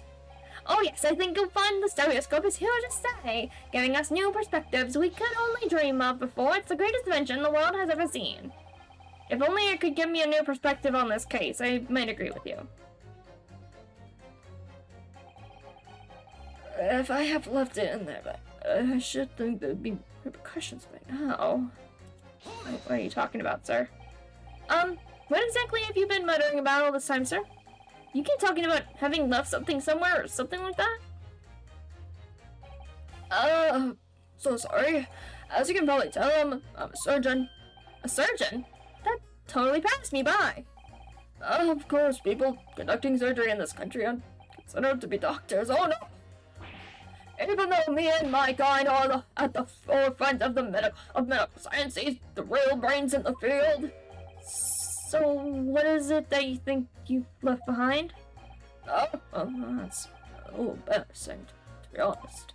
You see, I was operating on someone yesterday, standard thing, went into the abdomen, but when I finished the procedure, I couldn't find my scalpel anywhere. What? Did he? Surely not. Exactly, surely not, you say to yourself, don't you? Isn't it? That's what's been troubling me this whole time. Could I really have left my scalpel inside the fellow's body? No, of course I couldn't. So, there you have it.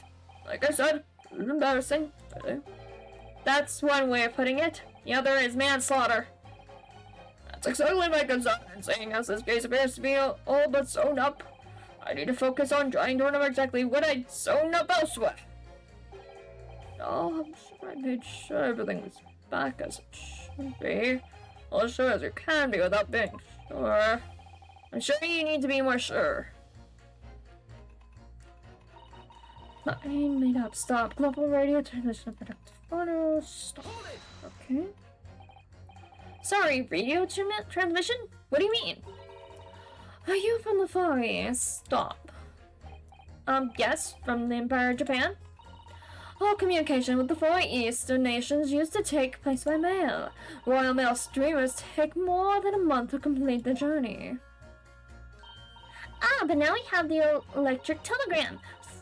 So we can send messages using electrical signals. Thousands of miles of cables have been laid along the ocean beds, connecting the entire world. Thousands of miles of cable on the ocean bed? It makes my head hurt just thinking about it. You are well informed, young lady. Oh, think again. Hehe. But cables will soon become a thing of the past. Stop. And just when I was starting to catch up. Radio transmissions, the future, stop. Messages carried over airwaves on to four corners of the globe, stop. Excitement growing, stop. Excitement growing, stop. Atmosphere, electric, stop. Right. Try not to wear out your fingers. Era of wireless telegraphy, stop. Driving technological revolution, stop. And people say inventions like the stereoscope are the height of technology. What are piffle? I can't understand it. I really can't. They're just silly toys. Oh, hello. What's up, buddy? You're a little upset? Juror number 3? Sorry to interrupt when you're obviously fuming, but... What? Do you perhaps have something to say about juror number 5/remark? As if I couldn't guess. Oh, you bet I do. Say that again. Go on. I dare you. Goodness, are you talking to me? I think you just might be. Yes. You think stereoscopes are just toys, do you, huh? Absolutely. I mean, really. A machine to view photographs in 3 dimensions. Why on earth would you just not use why not just use your eyes to look at the world around you? It's all 3-dimensional. What a great way to appease the man. No, I'm sorry. Stereoscopes are of no practical use at all. You just don't know. Pardon? I think you'll find that viewing a photograph through a stereoscope can unlock all sorts of possibilities. I'm obviously going to have to demonstrate. What sort of possibilities? Well, take a look at the crime scene, for example. If you had a pair of photographs from a crime scene that you could view through a stereoscope, it could reveal hidden clues you've never even noticed before. What?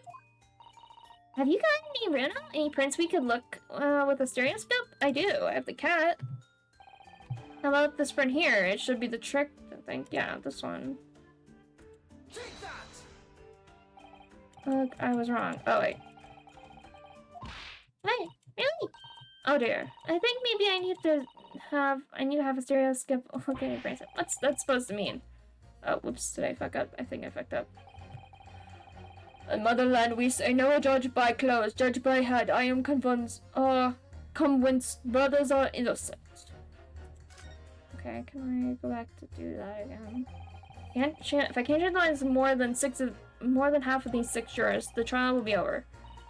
We know that Guinea would never shoot anyone. Yes, so we need to find contradiction in what these jurors are saying and put them against each other. I must really go to whatever links I have to convince some of Gina's innocence.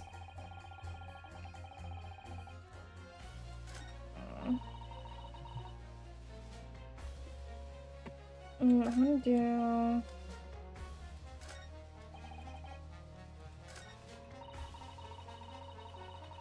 Okay, do this again, because I messed up.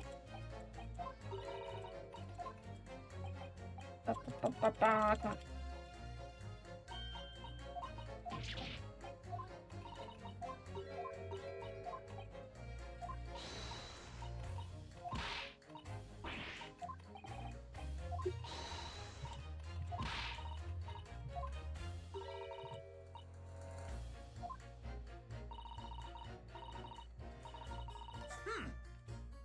Back to this guy. Excuse me.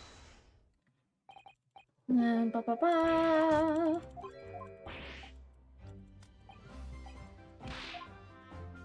through this whole thing again.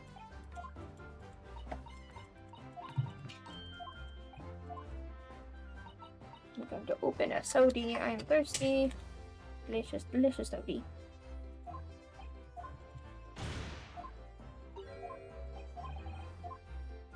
Oh, okay.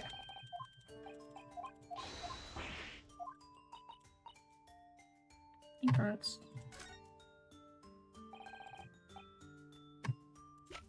What about this one? Take that! Alright then, juror number 3. Are you saying you can do this with any two suitable photographic prints? Of course I can. Very well then, I'd like you to demonstrate. I'd be delighted to. Just give me one more print and I'll analyze it for you. Okay, so I don't have that other print. Frick.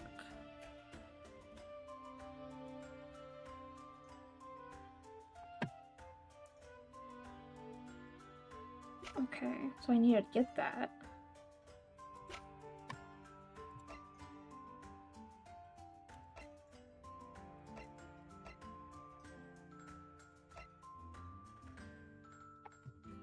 Take that! Alright, what do you mean? One more print. Oh dear, don't you need some parties? Don't you know how stereoscope works? No. What? You need 2 photographs for a stereoscope, remember? Okay. You know, one for the left eye and one for the right eye. Oh yes, I remember now. But the print we have from the pawnbroker is just a normal photograph. Oh, no, I think you'll find. The glue is in the name. It's a stereoscope, not a monoscope. You always need 2 prints. Thanks for the friendly explanation. Well, if we obtain another print at some point later in the trial, we can always show it to this young man then. I think you'll find that know-it-all expression is really starting to annoy me. Okay, let's get these shall we cancel? Okay. All we need is another shot from a slightly different location. We can see the scene. Oh, okay, wait. Hold it! Can it really show up new clues, though? No, unless you try. Oh, did it again? How about this print here? It should do the trick, I think. Oh, I was hoping it would. Take that! Alright, number 3.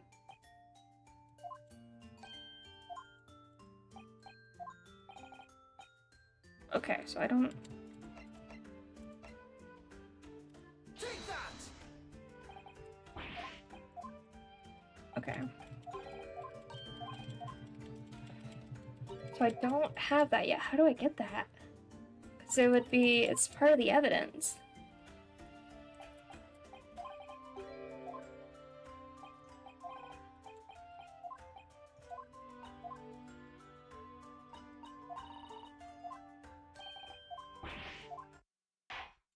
Okay.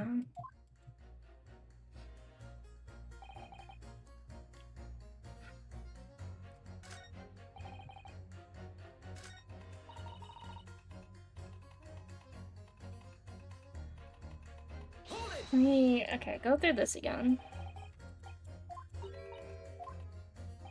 But not get distracted by the one dude.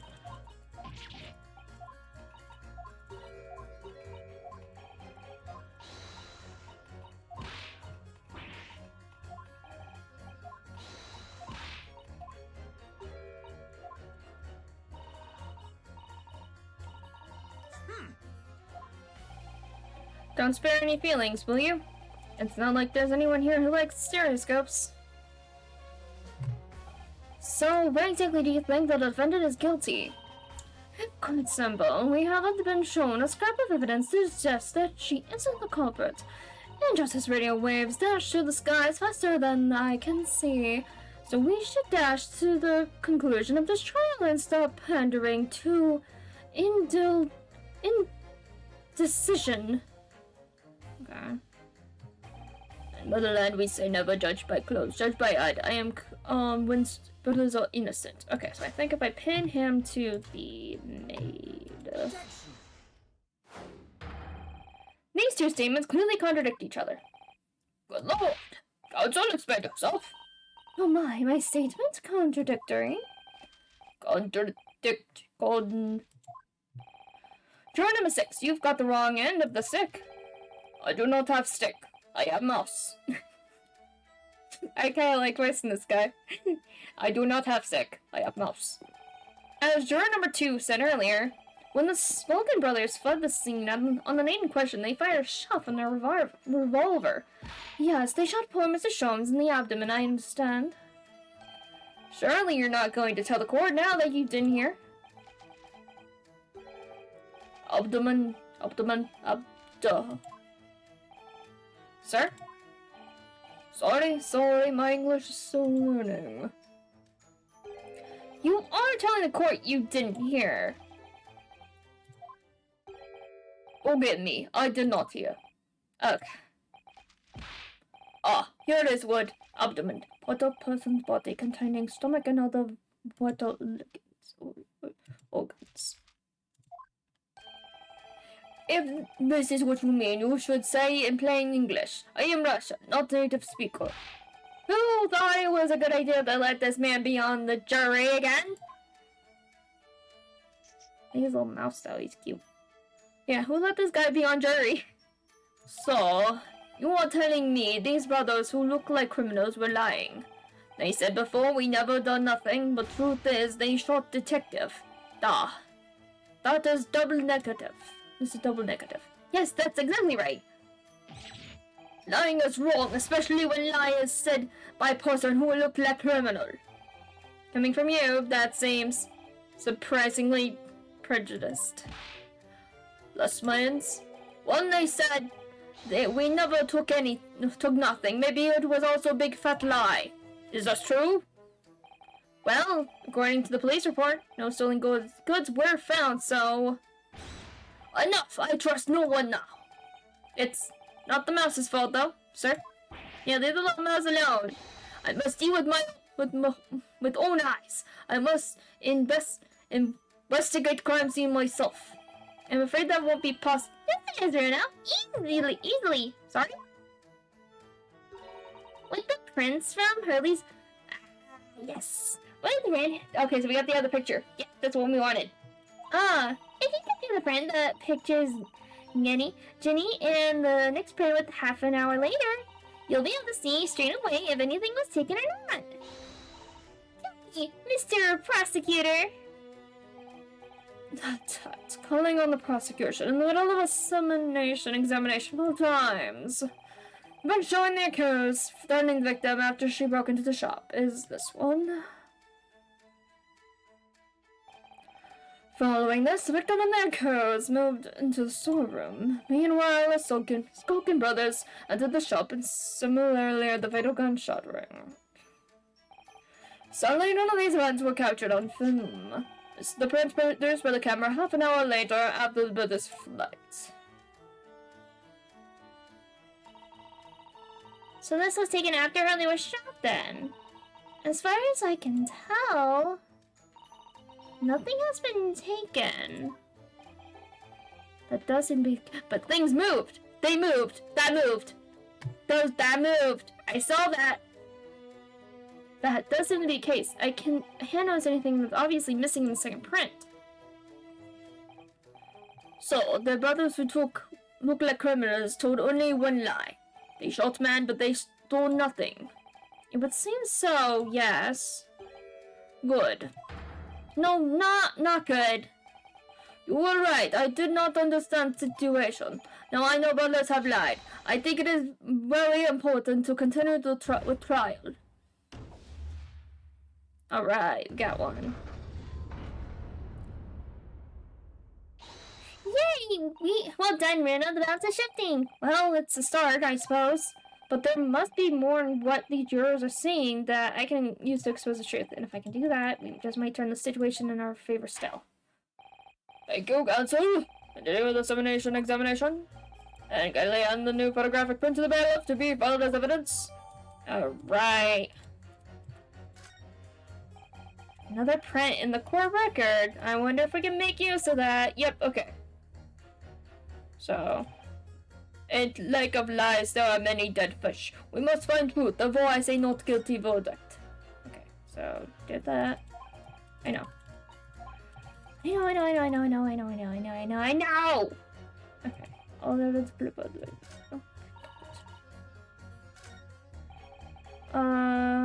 Okay, press. Okay. Can't really show up the clues though. Okay, now let me let you try. Okay, here is print number 1. Alright then, just draw number 3. Are you saying you can do this with any 2 suitable photographic prints? Of course I can. Very well then, I'd like you to demonstrate. I'd be delighted to. Just give me 1 more print and I'll analyze it for you. Okay, so then this one. Take that!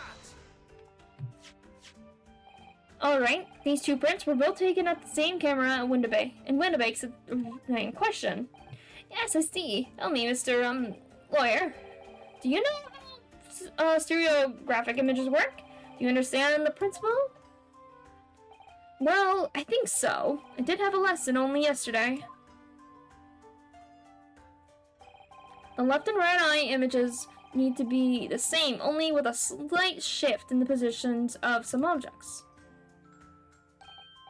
Then, when your brain merges the 2 images together inside your head, it notices the shift as if it were depth.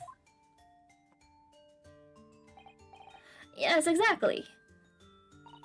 It's that small shift between the certain objects in the 2 pictures that's really important. So, what happens if you use 2 photographic prints that are exactly the same then? Oh no, obviously that wouldn't work at all. Not for seeing the scene 3-dimensionally anyway. Oh. Oh! Of course, now I see.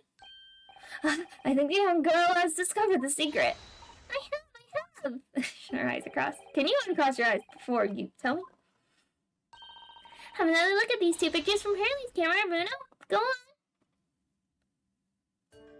on. This is different. Can you see that there's a really obvious difference between them?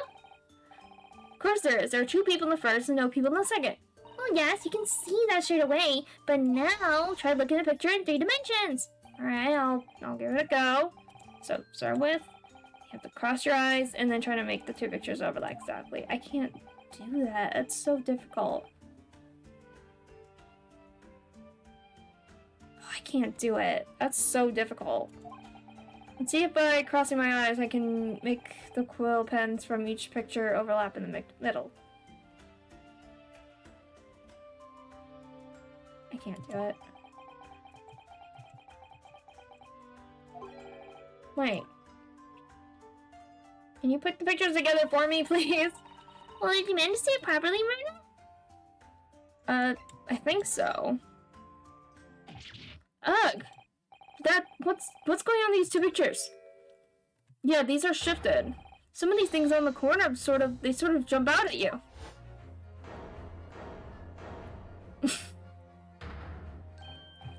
Yes, that's it, you see?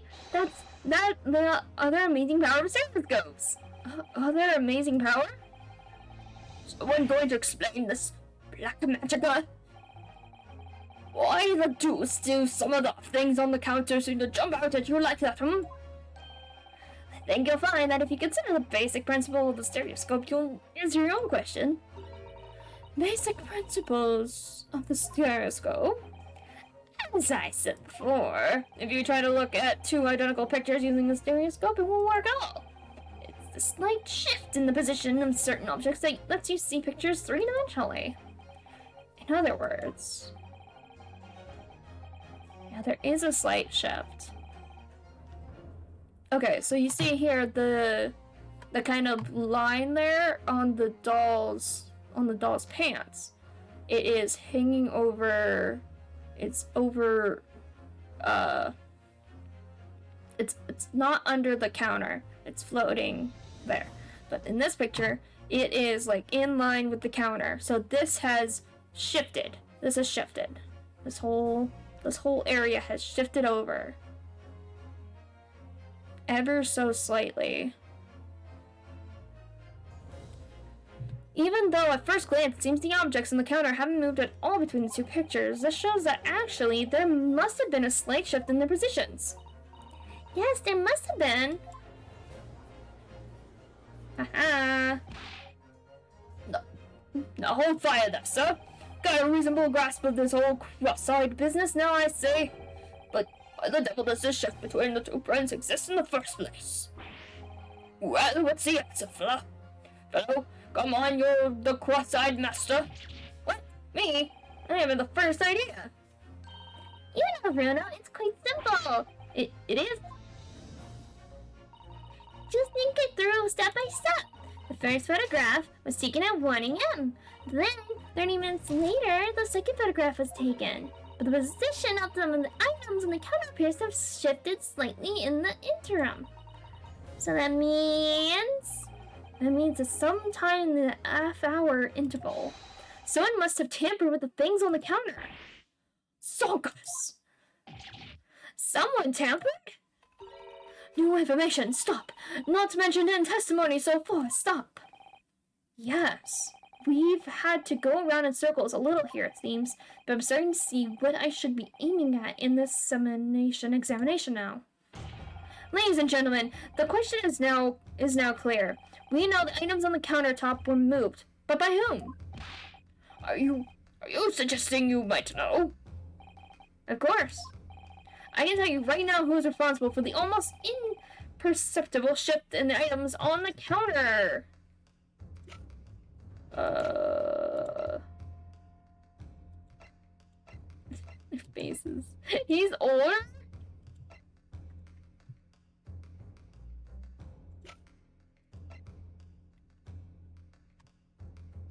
Take that! Winnebank? Quite clearly it was the work of this meddler. Oh, okay, no.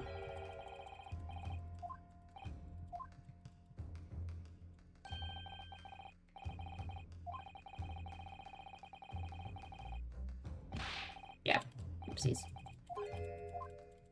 I messed up. I fucked up.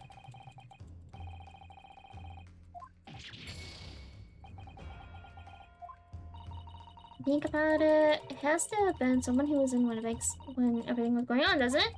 Well, yes, that's true. So, that narrows it down quite a lot, I think.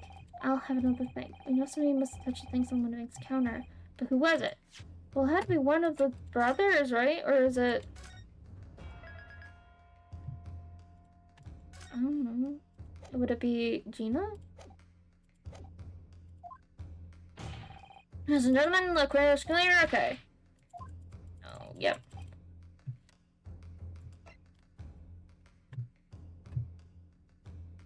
Take that! Yeah? No. Reload.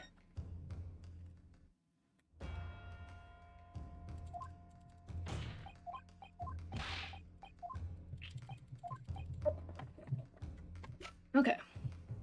One of these two. Take that!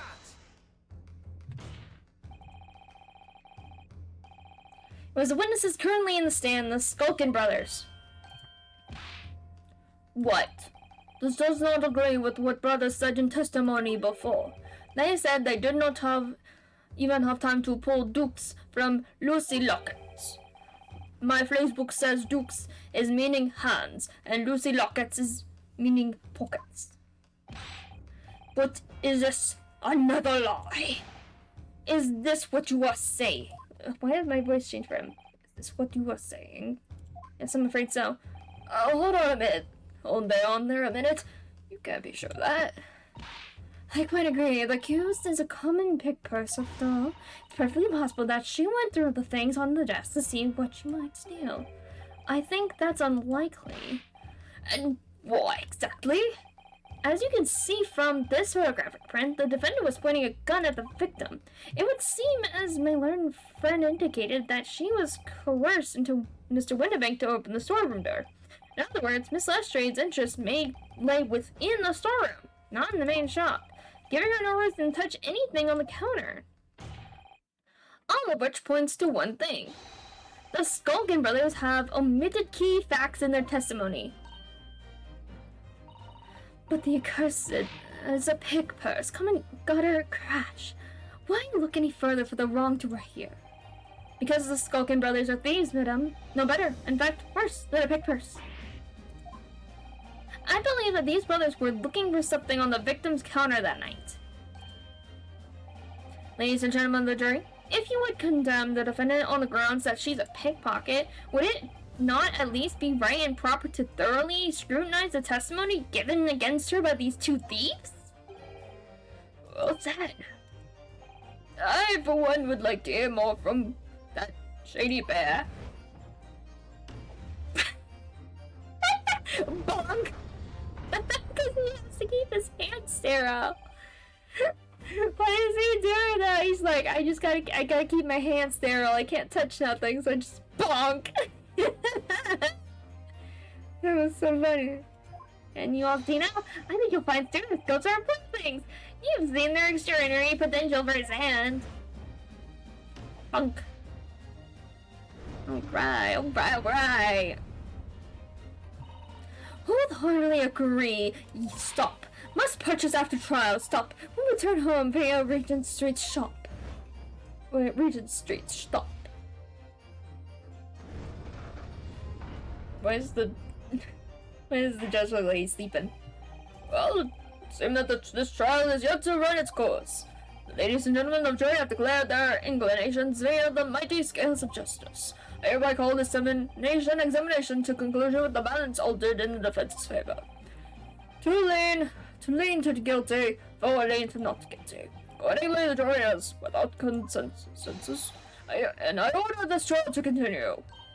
Jenny, well done. Oh, by the way. What? You should hold on to this, Runo. You never know when it might come in useful. Twice in one trial would be unusual, surely, but alright. Stereoscope has been entered into the court record. Okay. Lord Van Six, you will instruct the witnesses that the court demands additional testimony from them. I'm sure it won't spoil the pocket to do so, my lord. Alright. I've won myself another chance to probe that pair about their activities that night at least. And I won't stop probing them until I've proven that Gina is innocent. Alright. First part of the trial. Done. Alright. Time for the next part. We're keeping going. Yes, save.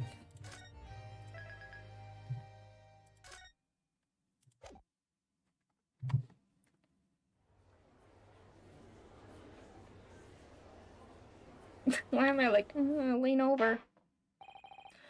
The police has resumed proceedings. Witnesses, you will now retake the stand. Retake the stand.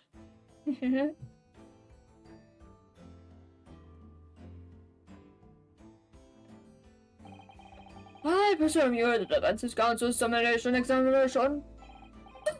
Yeah, Governor. I did good, I did. Mr. and Mr. Skulkin. God, blimey! This is going to be hard work. Earlier in this trial, you gave the following testimony about your actions after you entered Windibanks. I'm soon as wounded. Was natural was. Didn't even have time to pull me to sell me Lucy looks. However, that was a lie. You brothers. Oh, blimey. On the name question, you rifled through the items on the victim's counter. We never done nothing of the sort. Oh shit.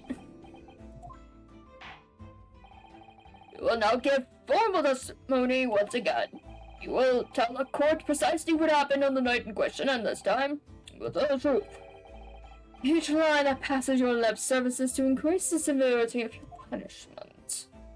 Crush. Yep.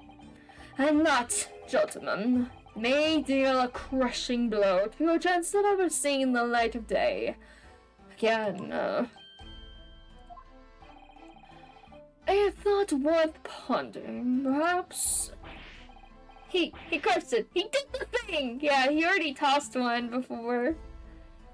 Say no more, Gov. We'll blood, we'll squeak, we'll preach. Wine glass stonks, we just went up.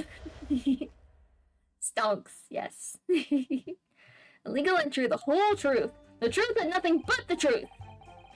Alright, we did knock a few things over, but we were raffling for nothing. It was one way of the gunshots. He made us both jump, and all that stuff went flying.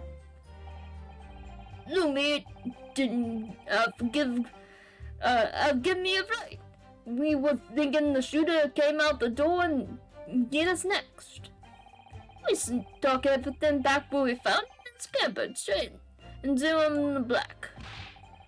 We couldn't have shot the pawnbroker, see? We never had a chance, did we?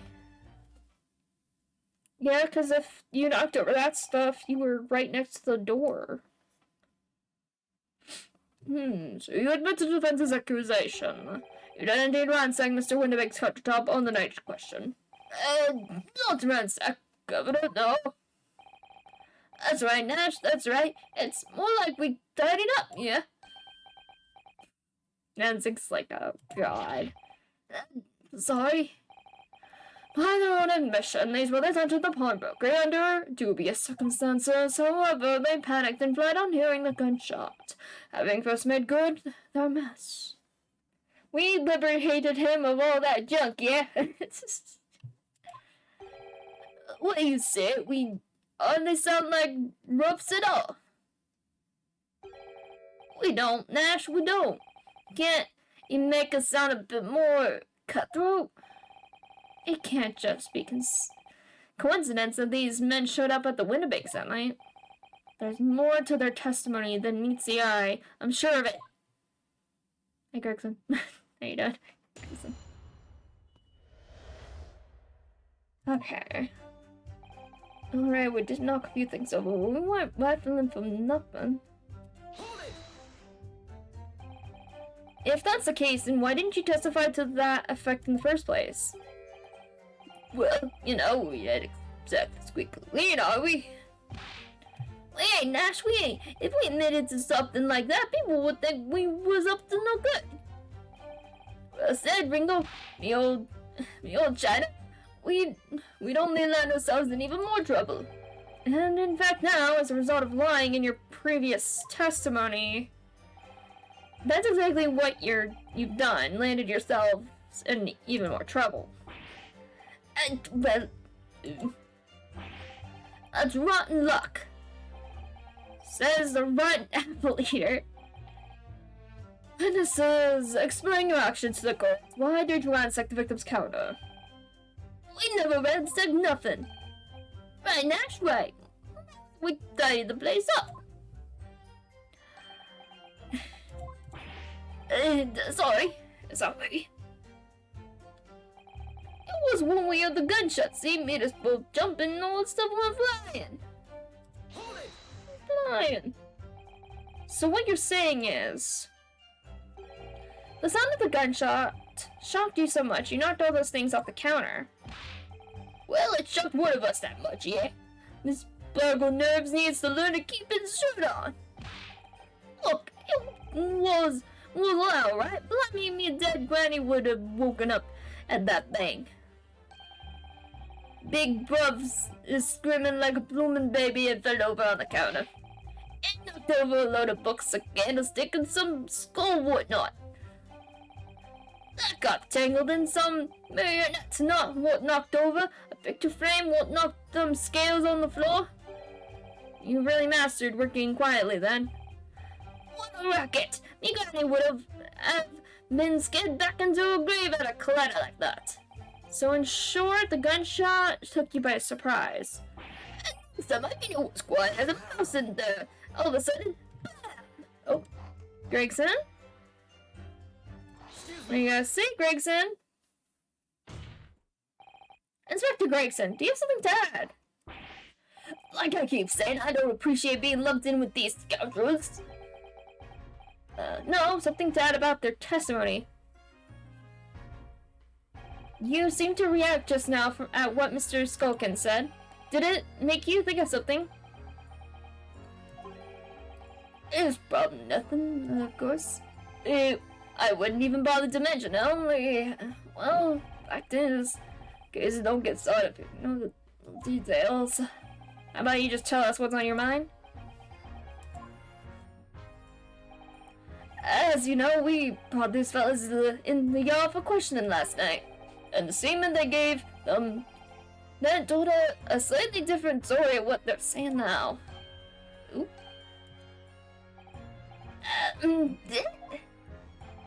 You claimed you heard the victim shout something out before the gunshot. We might have. Does ring a bell now you mention it. Granted, it's only a minor detail, but still, I can't help feeling like perhaps you've been a bit sloppy with your testimony here, fellas. Have I discovered the witness's testimony has been any more sloppy than it has hitherto proven to be, I shall be forced to bring the very harshest punishment to bear against them. Easy. We'll get it right this time. That's it. Yep. It's all coming back to me now. Then speak. Supplement your testimony with whatever details you have miraculously returned to your questionable minds. Sirs. Right you are, Gov. Just before the gunshot, we heard a voice yelling out, "Give me that gun!" Look, what owned the place was holding a gun, so we just fired instead of yelling at the girl. Told me you didn't give me a fright. We was thinking the shoulder came out the door and get us next. We stuck everything back where we found it, scared, straight into him in the black. We couldn't have shot that pawnbroker, see? We never even had a chance, did we? Okay, that's it? That's the full extent of their testimony? What's up, Rano? You look very fierce. I could pour you some herbal tea if you're tired. Oh, thank you, but I'm fine. Being such a logical thinker, you'll probably laugh. I feel as though these brothers are still hiding something important. It's nothing more than a feeling, though. I have no proof to support it. Okay. Yeah. I know, but logical terms. Yeah, people's expressions, the movements of their eyes, the words they choose. You can take that line, and your brain will quietly analyze it to come up with a feeling like you described. You concluded that there's something suspicious about this testimony without knowing why. That's all. I need to trust your instincts. Iris, thank you. Sometimes I think if she's 10 years old, I must be 5. Okay, alright, we did. Okay. Just before we heard, give me that gun. So, in fact, you heard the voice and the gunshot almost simultaneously? We did. Although I suppose if you've been honest, we heard a kind of wavering voice before the yell, no? If you don't want to get shot, give me that gun. Bam! That doesn't make any sense. Kind of thing. That doesn't make any sense. If you don't want to get shot, give me that gun. Bang! What?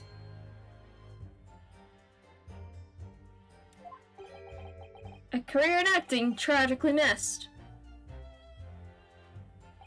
And where were the voices coming from, could you tell? Of course we could, from the other side of the door behind the counter it was.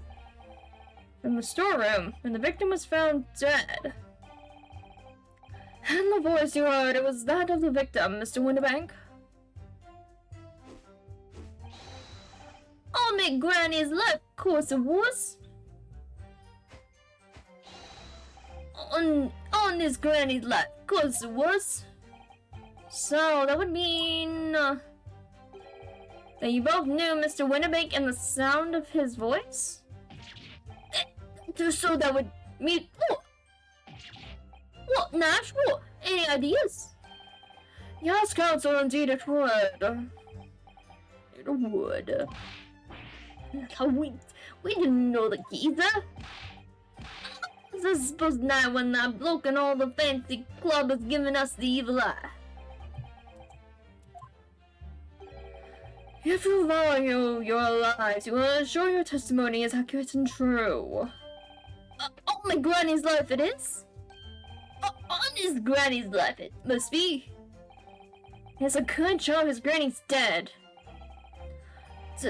To summarize then, immediately after hearing the voice of the victim, you then hear the gunshot, causing you to stumble and upset the items on the counter, scattering them over the shop floor. You make it sound like we're clumsy. Don't forget, we tied up after, like, good little boys anyway, the way I see it. The bloke what owned the place was holding a gun, so we should have just fired instead of yelling at the girl. The bloke that owned the place was holding a gun, so we should have just fired instead of yelling at the girl. So he should have. Oh wait, he. So he should have just fired instead of yelling at the girl. What? You're saying that Mr. Winnebago had a gun in his hands? Oh yeah, but that was a sight, huh? Them two waving them guns at each other must have been pretty heated. I mean, just before he shouted, we heard the geezer say if you don't want to get shot. That really sounded like he meant it, man. More of an empty threat, you could say. Mr. Winnebago was known to keep a revolver on his shop counter at all times. People say that to protect the articles in his keeping, he'd readily put a bullet in someone's head if required. That someone being himself, of course. Good grief, extraordinary devotion indeed, if lovingly misguided. He certainly sounded like he was ready to pull the trigger the other night. The person he was shooting beat him to it. Cooked his goose proper. They wished he'd squeezed the trigger instead of wasting time shouting, "Give me that gun." It was directly after those words you heard the gunshot? It was more or less at the same time, Gov. Give me that gun. Bam! Kind of thing. Yes. A career in acting. Very tragically missed. Okay. Then we heard the sound of someone hitting the deck. Boy, everything went dead quiet. After that, we done a snapdash job tying the place up. I mean, it didn't have to give me a fright. We was thinking the shooter'd come out of the door and get us next. So you didn't try to open the store door then? Not in your life. It went deadly quiet after that, did. But the wind right up me. Anyway, the door was locked, wasn't it? No way that was opening. Yes, of course. It was locked from the inside, or so we have been led to believe. Was Gov? It was from the inside.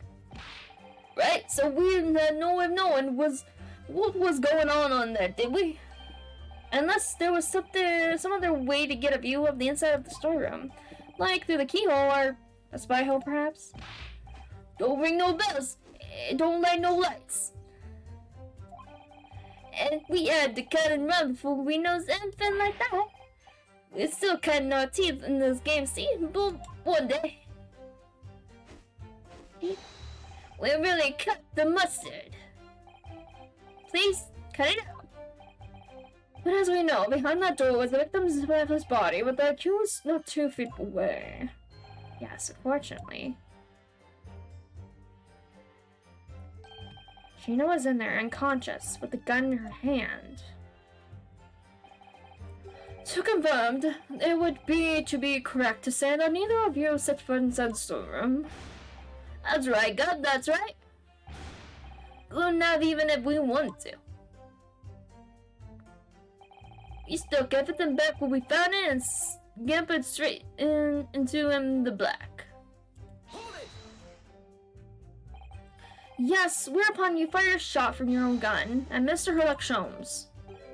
Oh, yeah, and we was a bit... there. We was, Nash, we was. Truth be told, I was already shaking like a leaf when you lot turned up. If you're shaking like a leaf, don't put a loaded gun in your hand. Good advice, miss. Good advice. Truth be told, we mind went totally blank. Why your mind goes totally blank? Are you sure you don't have a loaded gun in your hand? No notice made, miss. After that, we legged it down the street, but when we looked dodgy to the coppers and some mats, so they clapped the derbies on us like wicked. And after you've been handcuffed, the police found this revolver in your possession, correct? Well, yeah. But listen, that proves it, doesn't it? We couldn't have shot the pawnbroker, you see? We even had a chance, didn't we? Hold it! And why should we believe that? Well, because it's true, isn't it? The place was totally empty when we went in. At that time, the victim was already in the storeroom. They'd been forced to open the door by the accused who had a gun to his head. His head? In other words, on the night in question, these two went to service. Nobody even laid eyes on the proprietor of the pawnbroker, Mr. Winterbank. Correct. Oh God, mister. Down to a D. So the Skulkin brothers never actually encountered Mr. Winterbank? Is that really true, I wonder? Okay.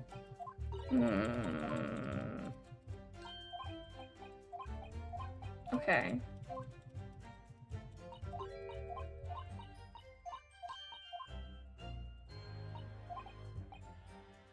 I'll do a little savey save.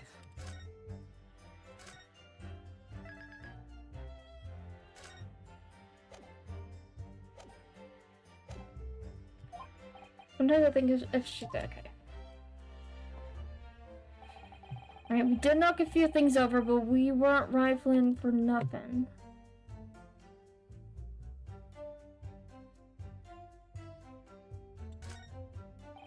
Just before the gunshot, we heard a voice yelling out, "Give me that gun." The blood on the place was holding a gun, so we should have fired instead of yelling at the girl.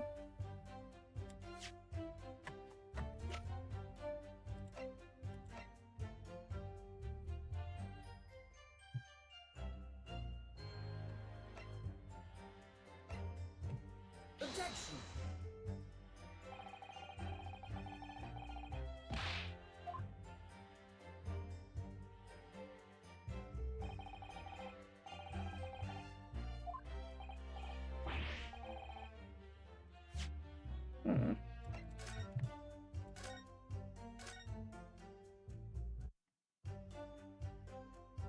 Not sure how to point it out, because the only gun that was found inside the storeroom was the one Gina was holding. Okay. Look, Whitman was holding a gun. Okay, so what about the picture of him? Objection! There we go. So you're saying that on the night in question, the victim, Mr. Winterbank, was wielding a gun. Is that correct? That's a good. You've got the picture. Yes, no question. And yeah, photographic evidence obtained immediately after the incident clearly shows that Mr. Winterbank was not holding a firearm in any description. You what? Gordon Bennett? That ain't right. Objection! There can be no question that the victim's revolver was used in the incident. I would remind the court that Mr. Winterbank's gun was found at the scene. Not only was it identified as the murder weapon, but it was found in the accused's hands. That Mole told her used the victim's own gun to finish him off. Yeah. Kind of thing. Stay exactly where you are, right there. Oh, right, he would have been facing her. Because framing isn't a thing, right? Yeah. But they just acted it out. If he was trying to get the gun away from her, he would have been shot in the chest. The front of him, not the back. If the crime had taken place as you've so colorfully described in your testimony, it would give rise to an undeniable significant inconsistency in the final moments you just acted out. Goodness, are you sure, Council? Council? You intrigue me, my learned friend, but let's see some evidence support your claim. Doing another savey save. Because I think I would use the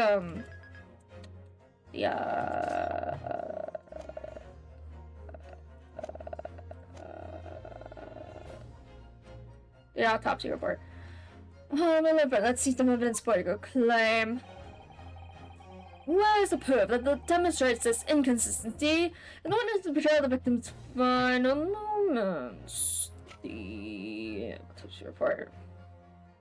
From the back. Bam, boy! According to the testimony, the witnesses claim to have heard a shout of, "Give me that gun," followed by the gunshot. Indeed. The two events happening almost simultaneously, or so we've been led to believe. Yes, that's right. Now, if that testimony is true, it would mean that at the moment of death, the victim and his attacker would have been facing each other. However, in the autopsy report, it clearly states that the victim died instantly after being shot from behind. So, as I said before, there is an undeniable inconsistency in your testimony, Mr. and Mr. Skulkin.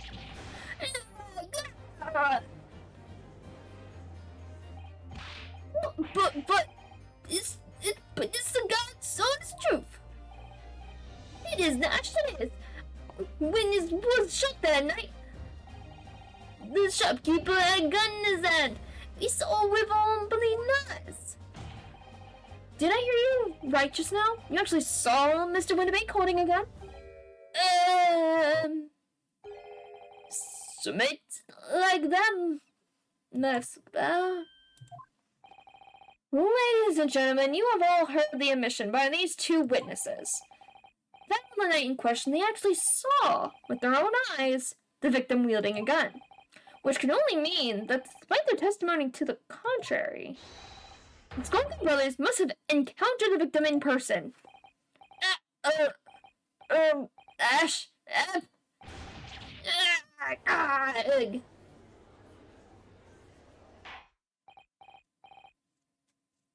Order.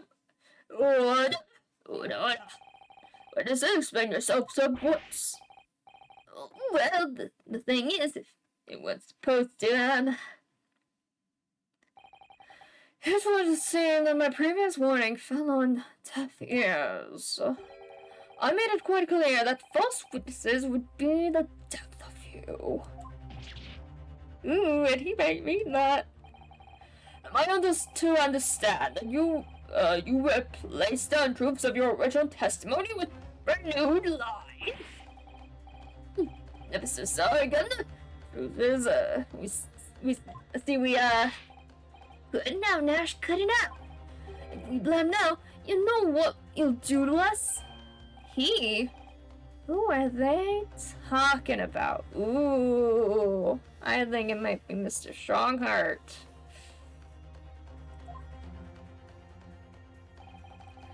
Let me make our position here perfectly clear.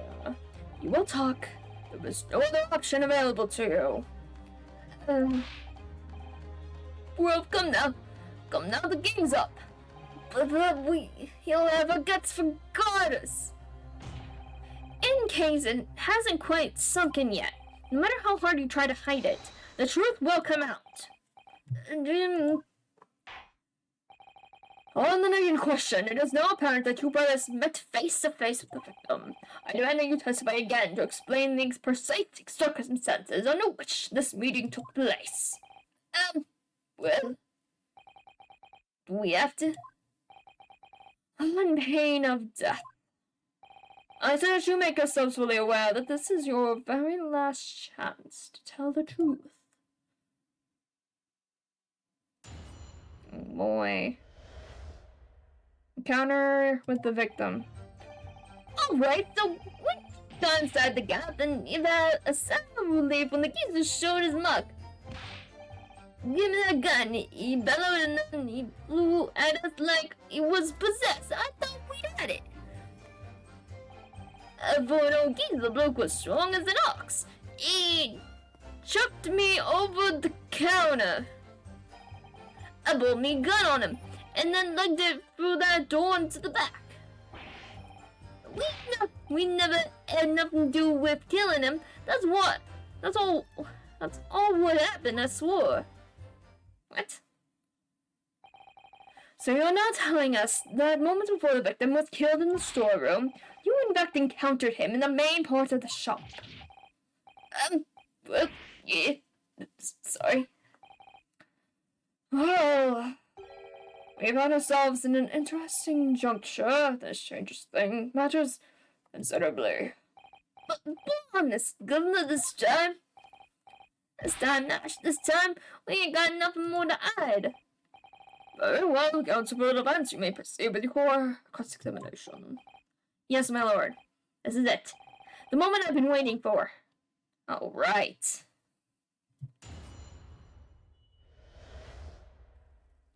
And we're the victim. Alright, we're just inside the captain. He heaved a sigh of relief when the gates showed his mug. Hold it! When you say geezer, I presume you mean the victim and proprietor of the shop, Mr. Winterbank. Oh. Let me press that. Well, sorry. I mean, that's right. We was keeping a close eye on the entrance to the gap, obviously. We never thought no one was gonna come out of the back room like that. The back room being the pawnbrokery storeroom? Yeah, that must be where he popped up from. Only place he could have been. So it would seem the victim was already in the storeroom and these brothers entered the premises. Which means Giddy must have been in there at that point as well. That doesn't make sense, does it? If Gina had threatened Mr. Winterbank into the storeroom with her at gunpoint, then why would he have emerged from the same room all alone when the brothers arrived? Oh, I don't know.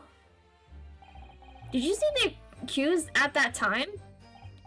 What? That Moltola? Couldn't tell you. Oh wait, Carver. We have bigger fish to fry then. I mean, the old geezer just lost it. Okay. Give me that gun, he bellowed, and threw at us like he was possessed. I thought we had it. Hold it! You mentioned that Mr. Winterbank shouted those words in your previous testimony too. However, you claim that you heard him yelling them on the other side of the storeroom door. Oh, did we? But the truth is, he was shouting those words at you, wasn't he? Well, yeah. Was the victim, Mr. Winterbank, wielding a gun at the time? Was he ever blammy, Loomy? A great ugly barrel, yeah, and pointed straight at me, furnace piece. So what you're saying is, you definitely saw Mr. Winterbank with the gun at the time, is that right? His God, it is, spot on. And all of a sudden, he came at us, he did. It was Ballop. I didn't know who was going for who. You were clearly all going for each other. Like Nash said, we thought we'd had it. I mean, one old geezer look was strong as an ox. He chugged me over the counter. Hold it! Yes, I noted that you mentioned the counter in your previous testimony too. Well, yeah, of course we did. He knocked over a little book, candlestick, and some skull whatnot. That got tangled in some marionette. One knocked over a picture frame. One knocked some scales on the floor. So in fact, it wasn't the sound of the gunshot that shocked you. And you knocked those things off the counter? Well, big brub, it went flying over that counter like a gunshot, I can tell you. Then the old geezer bent him. He didn't actually did. If you hadn't been there, the bloke would have flattened me like a bloomin' pancake in seconds. At the time in question, the alarm was raised at the local police station and via a secret cable from the pawnbroker. There was a button under the counter used to activate it, which was presumably pressed by the victim. That's right, when the brothers fled the scene back onto the street, they ran straight into the arriving police, didn't they? Poor Mr. Winterbank, he did everything he could to protect the shop. I put me gun on him and then he legged it through that door into the back room. Hold it! Were you intending to shoot Mr. Winnipeg? No, never. I was just, Oh, didn't mean to press that. Looking out for me, what? He was being flattened, don't forget. But a man whose shop was being burglared. Yes. And then the man fled into the storeroom when you pointed your gun at him, is that it? Yeah, that's it. He shoved me away, then ran up through that door and shut himself in. Something about that last remark. Something that doesn't quite ring true. I wonder why Mr. Winterbank ran away into the storeroom. What? Well, according to what everyone's saying, Kenny was in there waiting for him with a gun. Does it lock from the outside? No, it seemed like it was locked from the inside, which would... I don't know, I guess it would make sense, because if... I don't know. Yeah. It's a case of a locked room. Yeah. Ah, yes, that's right. Gina allegedly used Mr. Winterbank's gun to threaten him and force him to open the storeroom door. In which case, how did the gun end up in Mr. Winterbank's hands again? I have no idea, but that is strange, isn't it? This little inconsistency could be significant. I should make a mental note of it. Look, the point is, me and me brother.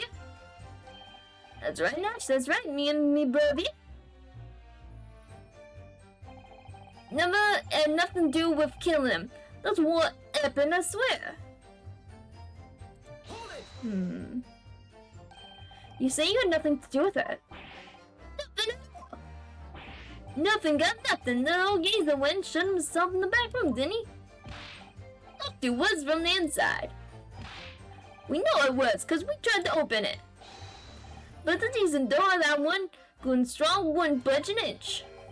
So in the end, the situation remains unchanged. Inside the storeroom with the pawnbroker, there was only one other person. The sole person who could possibly have shot the victim, the accused Miss Gina Lestrade. Ugh. But indeed it appears so. What say you to that, counsel? I don't know. Was there anyone else apart from Gina who could have possibly shot Mr. Winterbank? Yeah, because there's a freaking door. There's a little look-through door. Mr. Skulkin. What's that look for? From the moment you admitted that you'd encountered the victim face-to-face that night. The course of the trial changed completely. It did. What is your point, my learned friend? The question we must answer is, who could have shot Mr. Winterbank? And it is the belief of the defense that the defendant is not the only possible answer at all.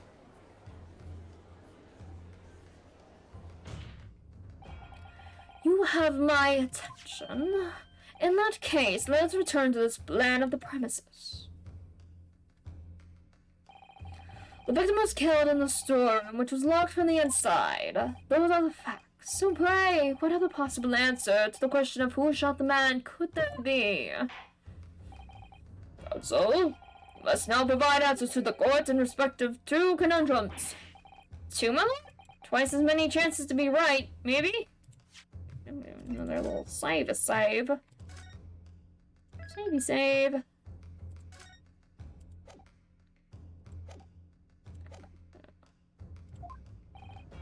Indeed, namely, what location did the culprit shoot the victim? Furthermore, who was the victim at the time? Understood, my lord. Are you alright, Rano? I'm not entirely sure, but there's one thing I'm not sure about.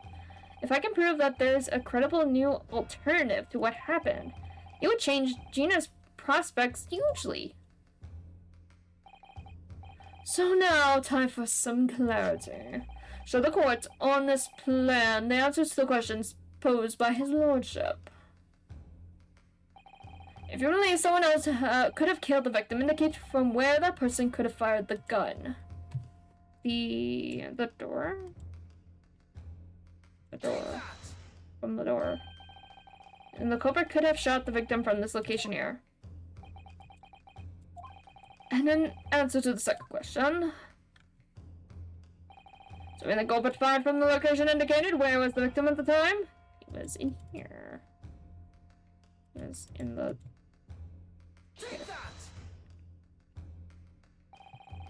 It's believed that the victim would have been in this position here. Okay, I think I did it wrong.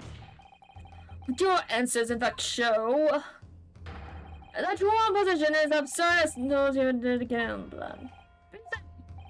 Okay. Okay, I did it wrong. Okay.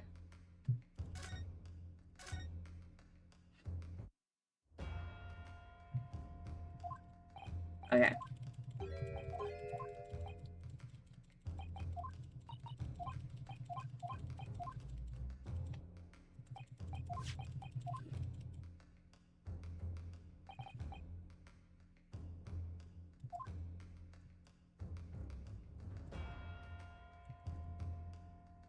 Take that! Okay, from there. And was inside the room.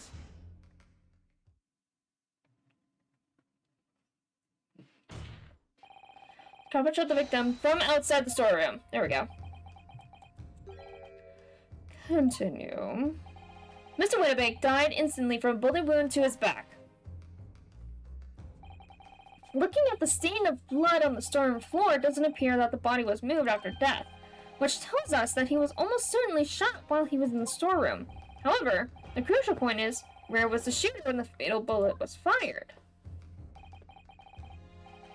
So you are adamant that the shot was fired from outside the storeroom? Well, according to the Skulkin brothers' earlier testimony... Oops, sorry. I dropped something.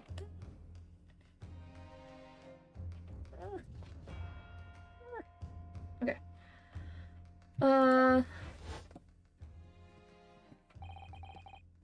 I put my gun on him and he legged it through that door into the back room. If Mr. Winnebank ran way through the door, we have to assume that the door was open at the time. It was at precisely that moment when the victim was fleeing for his life. The Beach brothers had the perfect opportunity to shoot the man in the back once he was inside the storeroom. What to think of that? Do you remember what the prosecutor said at the start of the trial? Moving on to the findings of Scotland Yard's coroner, as report states that the bullet entered the body on a rising diagonal trajectory. To me, as the victim was likely shot by someone significantly shorter in height than him. Poor man, shot while he was running as fast as he could to safety. Ah, of course! He would have been leaning forward as he was running away. So even if the bullet was fired horizontally, it would still have entered his body on an upward trajectory. So the culprit isn't necessarily someone shorter than Mr. Winnebank. I'm sure my learned friend can't have forgotten that the storeroom door was found closed and locked from the inside. You claim the victim was shot as he fled into the room. Do you also claim his corpse was dexterous enough to turn the key on the lock? But What if someone else locked the door? Yes, there's someone else who could have locked the storeroom door. Isn't that so? Very well then, counsel. Present your hypothesis to the court. In the scenario just described, the defense's assertion is that the victim was shot outside from the storeroom. In which case, we shut and locked the storeroom door from the inside. That would have been our girl. Obviously, the person who locked the door was the only other person inside the storeroom at the time, the defendant, Miss Gina Lestrade. That's absurd. You're suggesting that the accused deliberately engineered the sealed room? For what possible reason? Such actions would only serve to tighten the noose around her neck. I am inclined to agree, I must say, Counsel. Yes, that's a tricky one, that, isn't it? Those notions have no place in my courtroom, Counsel. Remember that, please. But of course Ginny would have locked the door. It almost goes without saying, doesn't it? It does? Well, if I was Ginny in that situation, I know I would have locked the door as quickly as I could. I mean, those two burglars had just fired a gun in her direction, hadn't they? Oh yes, obviously. Before the two brothers arrived, Miss Lestrade and Mr. Windibank were in the storeroom together. Now, I don't know what went on between them at the time, but at some point, Mr. Windibank must have heard the intruders breaking into a shop and left the storeroom. Judas, huh? That's his breath. If your theory is correct, that would leave the accused alone in the storeroom. Yes, it would. Then, probably only moments later, the victim fled back through the storeroom door, hoping to escape danger. Bang! Hit in the back by the bullet, Mr. Windibank fell to the floor where he was, just as inside the storeroom. And what we have to ask ourselves now is, what would the defendant have done in that moment? See where you going with this? Outside the storeroom was a terrifying killer who had just murdered Mr. Windibank. As soon as the thought struck Miss Lestrade, she slammed the door shut and locked it, in order to save her own life. Hold it! But I mean, we ain't the ones who done it. We have guff. We ain't. You've got to believe us. I mean, come on, we never shoot no one. That's blatantly untrue. I know for a fact that you would. Because before my own eyes, you shot Mr. Hurlock Sholmes. There's only one logical conclusion here. Mr. and Mrs. Silkoken, you brothers had every opportunity to have been the true perpetrators of Mr. Windibank's murder.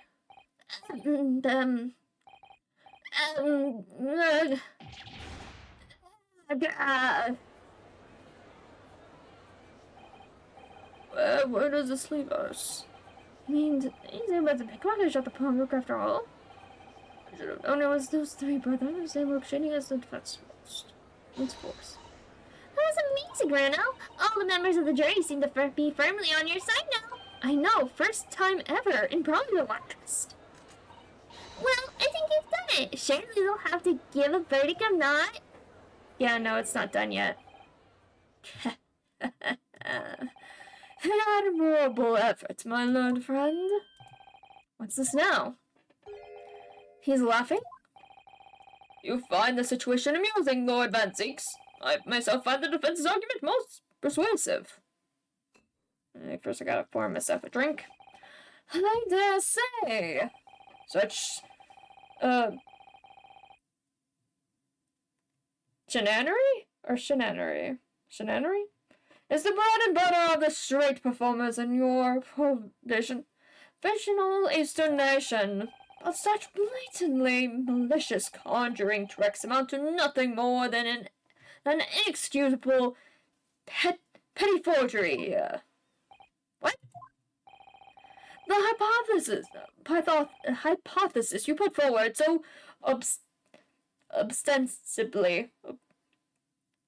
ostensibly, credibly, cannot and will not stand. Because you see, it contains a fatal flaw. Fatal flaw, yeah, they couldn't have shot both Hurlock and Windibank. So what I think happened at this point is the two brothers shot Windibank. Gina took the gun from Windibank and opened the little spy door thing. So as they were trying to maybe get through the door, Gina tried to shoot them. Obviously. Missed and actually ended up hitting Mr. Mr. Sholmes, Mr. Sholmes. Hit the calendar. That's what I think. So it was actually Gina who hit Sholmes, not the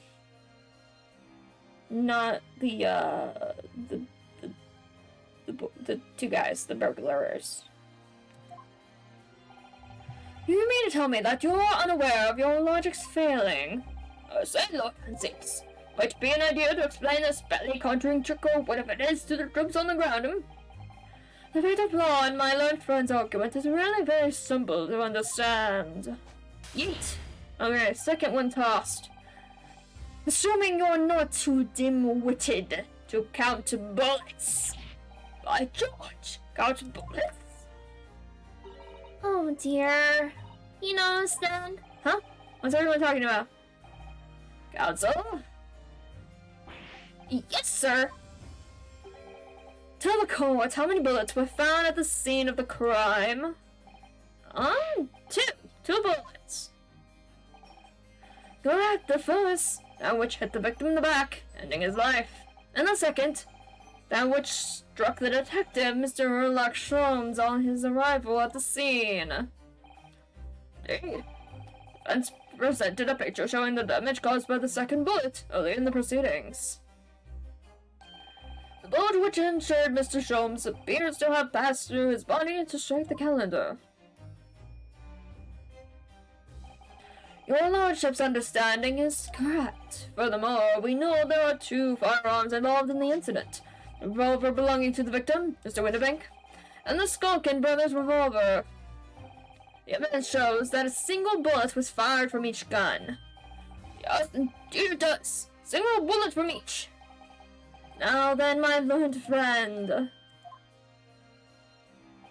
You yourself told the court only a moment ago that these two brothers shot Mr. Sherlock Sholmes right before your eyes. Yes, I did.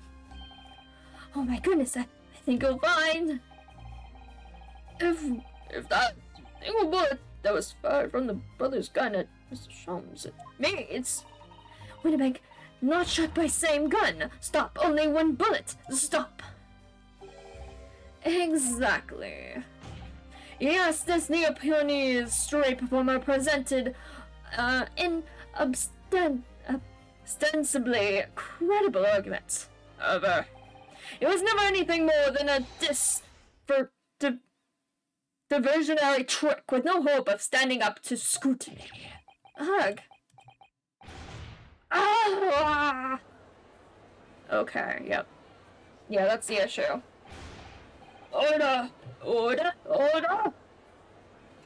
Oh, yeet the full bottle!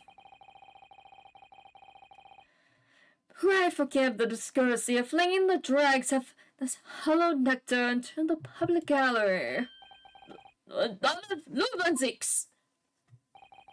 But this court needs to open its eyes. The accused, Miss Gina Lestrade, is no ordinary little girl. Despite her young years, she can, regrettably, no longer be described as a juvenile. No, the person in the dock is far from a law-abiding citizen. She has a past riddled with criminal contact. The truth is, the accused broke into the pawnbrokery on the night in question with loathsome intent. As we can see beyond a doubt in this print which depicts her threatening the victim with the murder weapon. Does it? Ooh, we need that. We need that. Hey, can we borrow that? Pretty please. Can we borrow that so we can see whose blood is on there? Pretty please. And here I have in my possession one more piece of evidence the prosecution wishes to present. A disc. I'll be taking that, whatever it is, McGill, down to the yard. Thank you very much. No, don't. Give it to him. It's mine, Manny. It's mine. I'm sorry, miss. Anything belonging to McGill has to be taken in as evidence now. Yes, that music box disc. McGilded's music box disc. The very day before the hateful murder of Mr. Winterbank, the accused attempted to make off with this article, which clearly doesn't belong to her. And with none of the subtlety of a pickpocket, I might add, but by brute force and brazen impudence. Good gracious! Make no mistake, any sympathy for this accused on account of her years is misguided and dangerous. There are no depths to which this girl would not stoop if pushed. Oh, no crime she would not commit. The court forgets that fact at its peril. I see. I think it would be prudent to take the music box disc into evidence, counsel, as a grim testament to the— oh, shit. No vain seek, sir. I am Inspector Gregson? What? Yes, Inspector. We had a meeting yesterday at the yard with the prosecution service, and, I think it was agreed that the disc wouldn't be used as evidence. Oh, shit. What? Ooh. What's this all about? Why is the inspector acting strangely? That's the first time he said anything to Van Zeeks at all. I wasn't aware of any such a meeting. But those were the instructions, right from the top. The government bigwigs were insistent.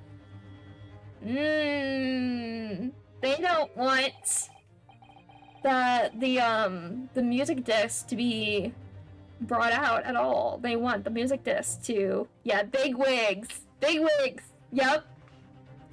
Yep. They don't want that music disc to ever show its face ever again. They want it to be gone. But Van Zeeks is just like, you mean this? And brings it out to a whole courtroom of people that this music disc exists. Yeah, I know that wig isn't big, but strong! Yes, absolutely. Yeah, Van Zeeks is definitely investigating all this stuff that's going on with Strongheart. Absolutely. Abso-freaking-lutely. Inspector and the prosecutor and I alone determine how to present my case. Your warning is noted. Thank you. Prosecution wishes to proceed with submitting this disc as evidence, my lord. Indeed, bailiff. Alright.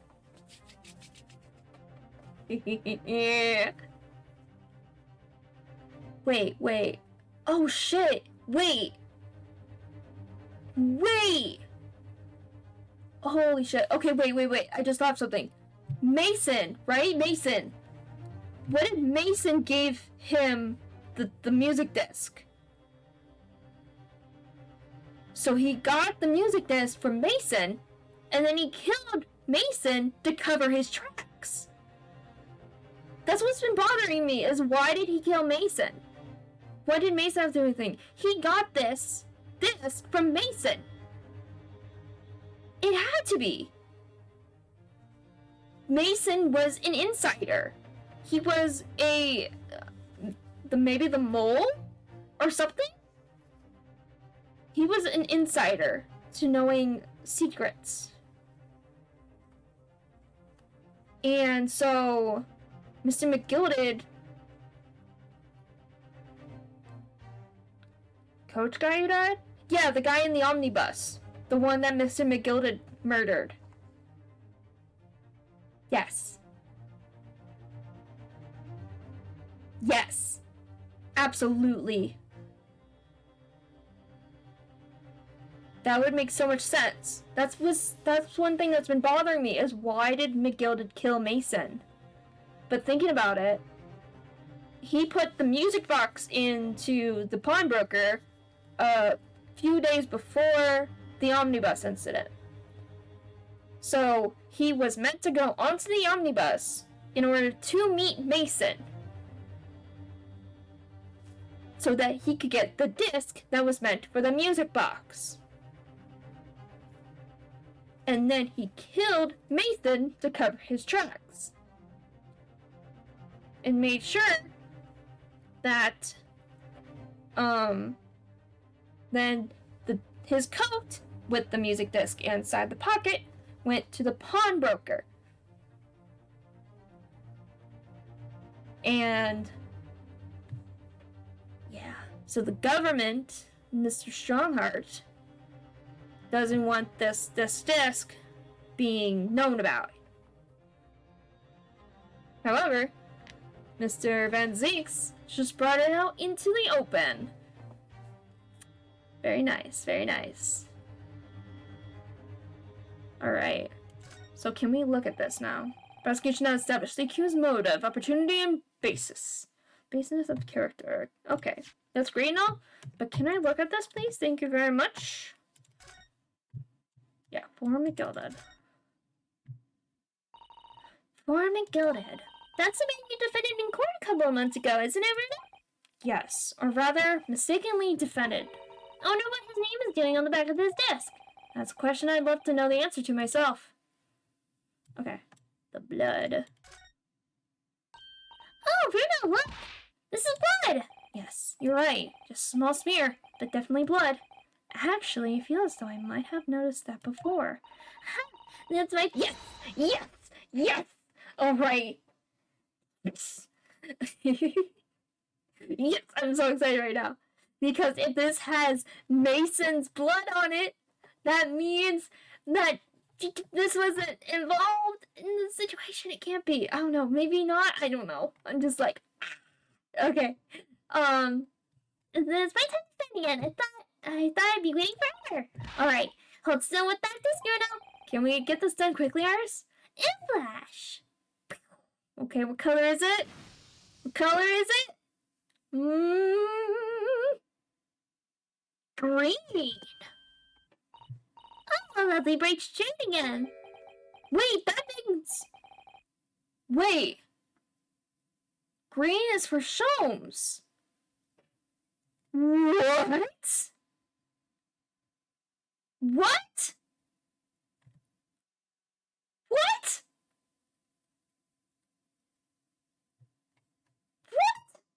What? What? Wait, that color. What is it? It's just that green. It's not the first time we've seen that color, is it?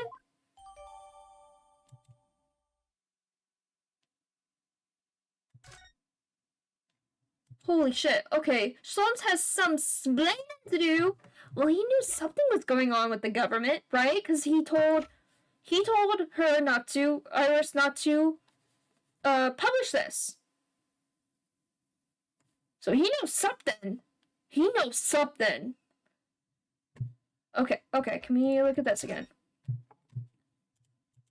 So yes, green. It says unknown, but we're assuming it is Sholmes. Oh, green. Because that was the only other person who was shot.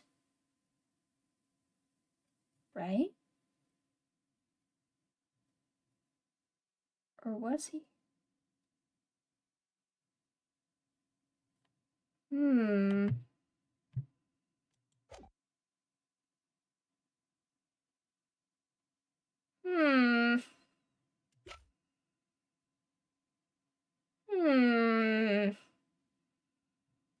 Something's fishy going on. Because... So... Runosuke wouldn't know this, nor Iris. But us, the players, got to see Suzato talking with Sholmes before she left. So that means he was out of surgery. Did Sholmes actually get shot?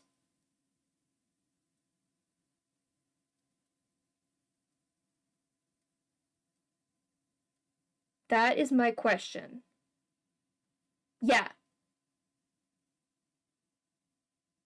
Okay.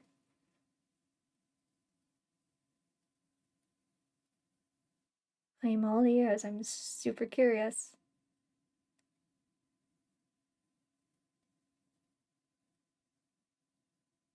Doc is involved. He transferred the blood to the disc somehow. The Doc? How would the doctor get blood on it? Surgeon on the jury. Maybe? Oh no, just spitballing. Yeah. My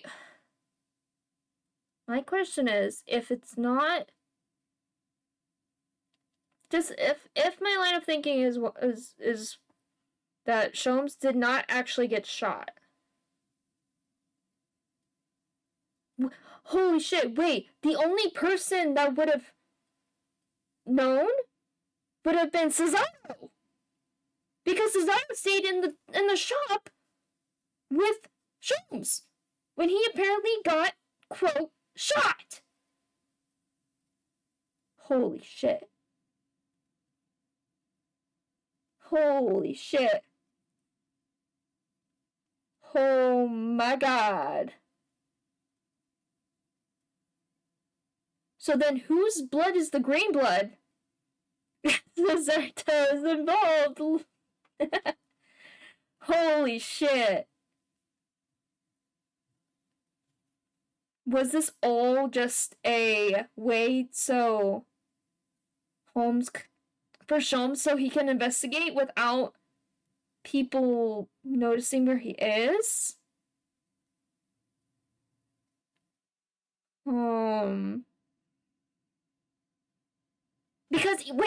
Because I even noticed, right? I noticed when we first went into the shop, before he's faking sick so people won't look for him. Yes.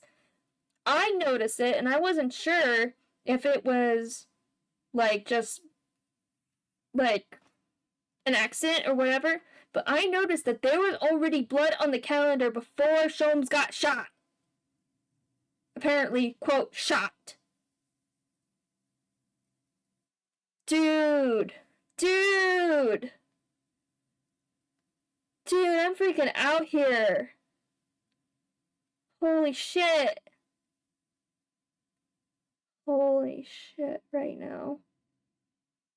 Yes, so because that's why it's still labeled as unknown in the thing. Because if we were sure that the green blood belonged to Sholmes, it would have said Sholmes. Because it says Mason, Windibank. Oop, I just did a thing. I don't want to do that. Why did I did a thing. I don't know how to make it go back. Oh, shit. Okay, there we go. Yeah. So I'm thinking the green blood isn't Sholmes. But I'm not sure who's the green blood belongs to then. Who could it belong to?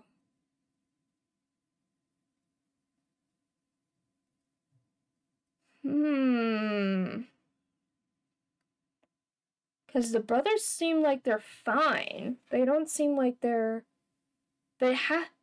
if it is the brothers? One of the brothers. Because that would prove that they were trying to steal the disc. Right?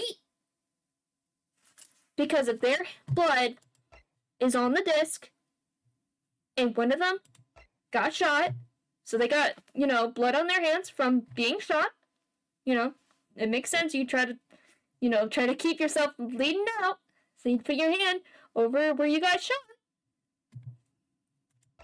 So it proves they touched this. Yes. Why they cleared the pawnbroker's desk. They were looking for this. Yes. Absolutely. Oh man, that's crazy. Okay. Let's get back into this. So we can find out more. Okay. I'm so curious. There's nothing more to add.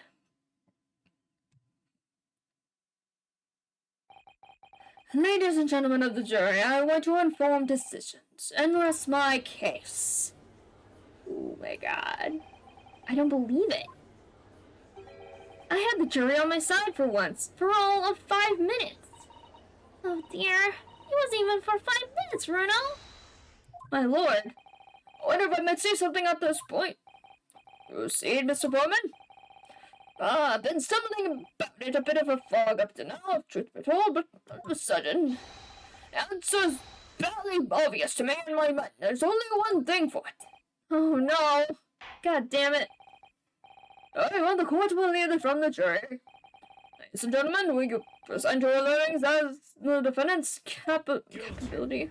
Damn it, not again. Guilty. Damn it. Guilty. Guilty. Damn it. Not again. Bonk. I freaking love the sergeant who just bonks his head. That's so funny. We have a consensus among the jury, it seems. When you have eliminated the impossible, whatever remains must be the truth. Isn't that actually a Sherlock Holmes quote? Isn't that a Sherlock Holmes quote? That's funny. Yeah, it sounds like it. Oh, I was wrong. You're right. Right. I was right. That's funny. That's my line. I wrote that for Hurley. To use it against us. Don't worry, Iris. I don't think we're finished yet. There's still more to this case than we realize. There must be, because there's one thing that I'm absolutely certain of. Gina didn't shoot Mr. Winnebank. That's beyond any doubt. Very well.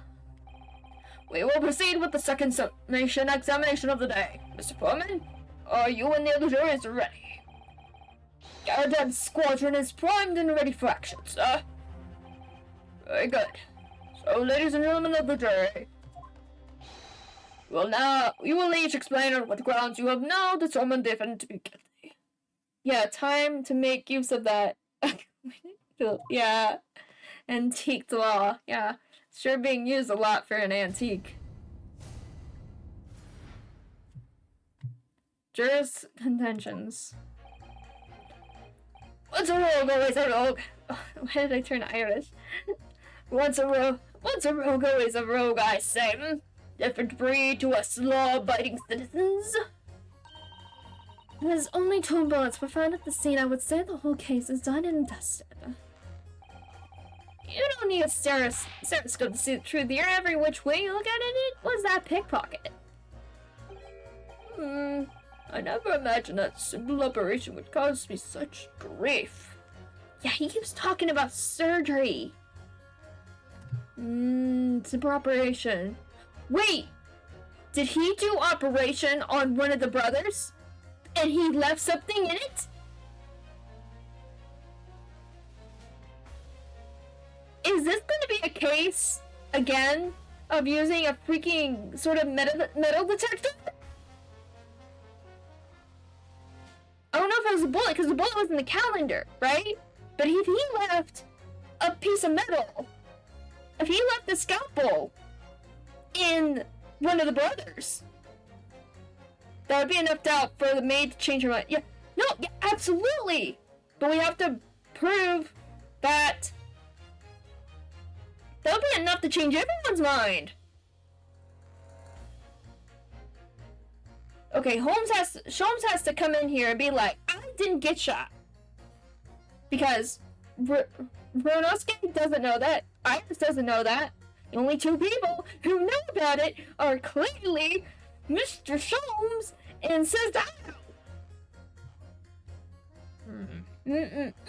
This is crazy.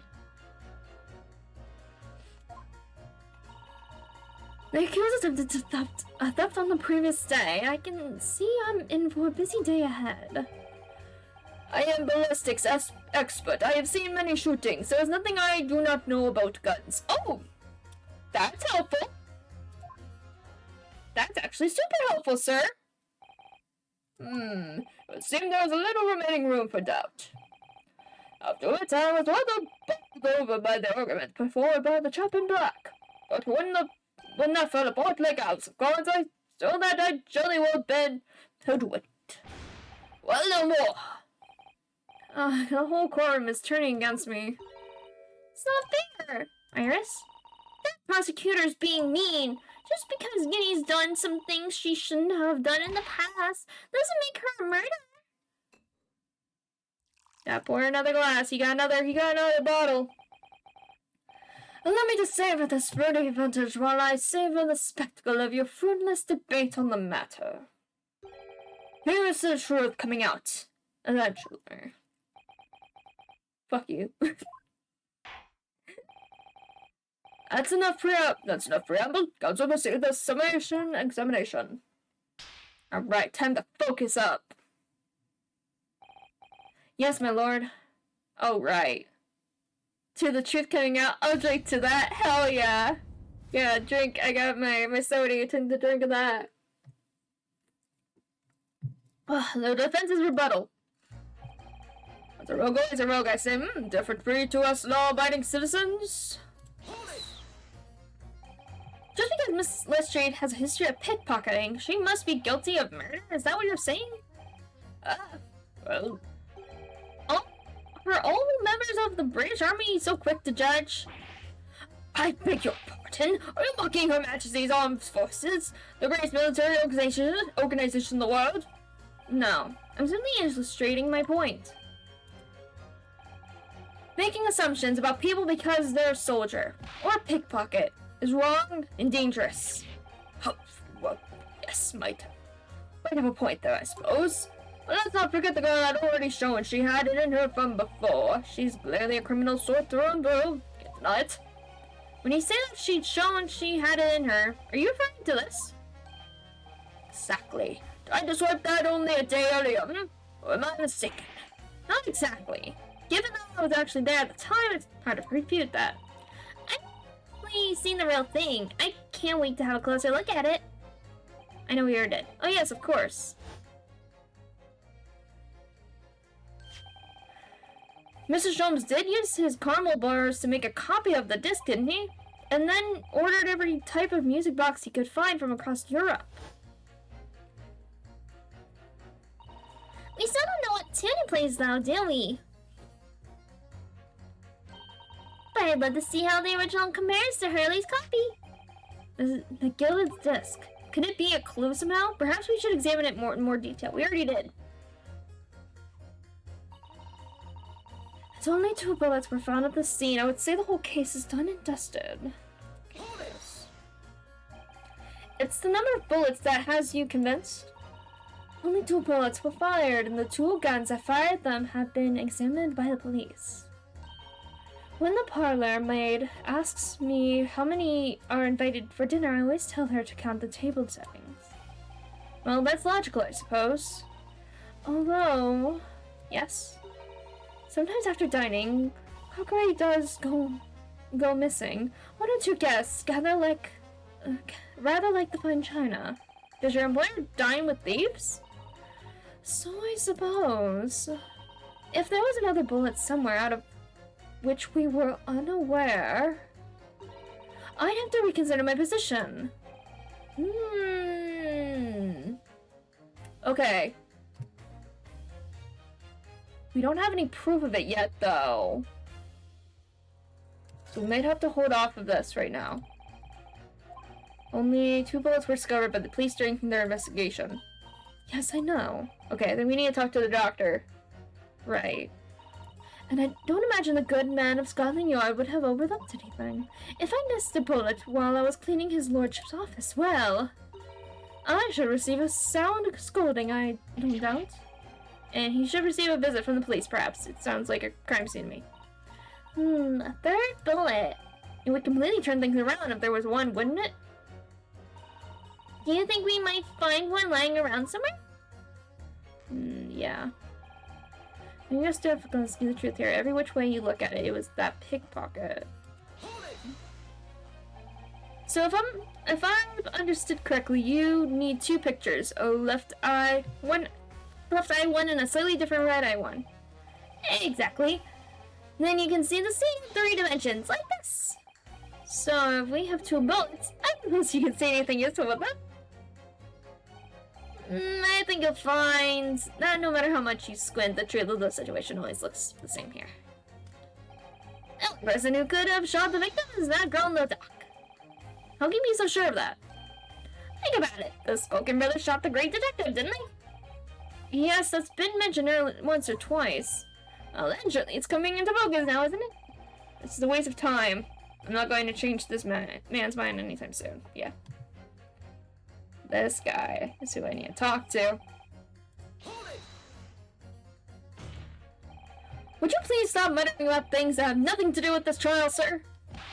The defense life is on the line here.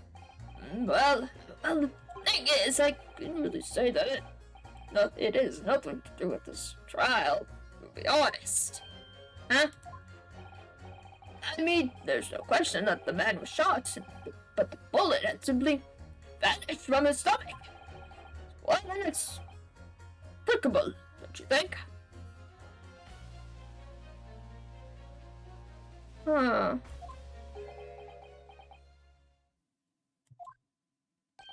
I almost don't want to ask, but the surgery you've been muttering about all this time, you were operating on. What's the fellow's name now? Erlich? No, Herlock? No, Herlock? Okay, wait. Okay. So maybe he did get shot. So where is the bullet? Because there was a bullet found, there would be a bullet found for Winnebank. There was a bullet in the calendar. And so there had to have been a bullet. Mr. Herlock. But he's saying he couldn't find the bullet. Okay. Herlock Sholmes, by any chance? Yes, good lord. It was that Herlock fellow. What? You were the surgeon operating on Mr. Sholmes? That's right, using the very latest anesthetic technique. I was barely made your up, I can tell you. It's crazy. I'm gonna say the fellow was brought in not long after midnight, if I remember correctly. I decided he'd been shot by some criminal over. So I opened him up like a shot. But the funny thing is, I went over his insides with a fine-tooth comb and couldn't find the bullet anywhere. So I'm afraid I had to throw up my hands and just stitch the fellow back up. I hate to state the obvious, but... yes. Surely it's because the bullet is still at the scene of the shooting? Counsel for defense is correct. As it is clearly shown in the photographic print, bullet that the Spoken brothers fired at Mr. Sholmes hit him in the stomach region, then exited his body and launched into the shop wall where the calendar was hanging by the door. I think you'll find it's really quite simple if you just consider the problem 3-dimensionally. Who do you think I am, son? Well, juror number 4 is about the best I can do. As soon as I saw the wound into the man's stomach, I flipped him over. Like a pancake? Are you saying that you checked his back? Of course I did, and there wasn't a trace of injury. No sign the bullet had left the body at all. Okay. Interesting. What? That's the point! The logical conclusion was that the bullet was still somewhere in the man's hands. But exactly why I set about slicing him up. And I'm still none the wiser even now. How many times do I have to say it? Can somebody please explain how it happened? Can somebody please solve the mystery? It's not as much of a mystery as how this jury was put together. And it really is. I'm sure about that bullet ended up as infuriating. Where's an expert when you need one? Well, if you just look two faces next to you, I think we'll find that. He was a little theft from the previous day. I can see I'm in for a busy day ahead. I don't really want to talk to you. I mostly want to talk to this guy. I'm a ballistics expert. I have seen many shooting. There is nothing I do not know about guns. Okay, I want to talk to you. I thought you were just a tourist?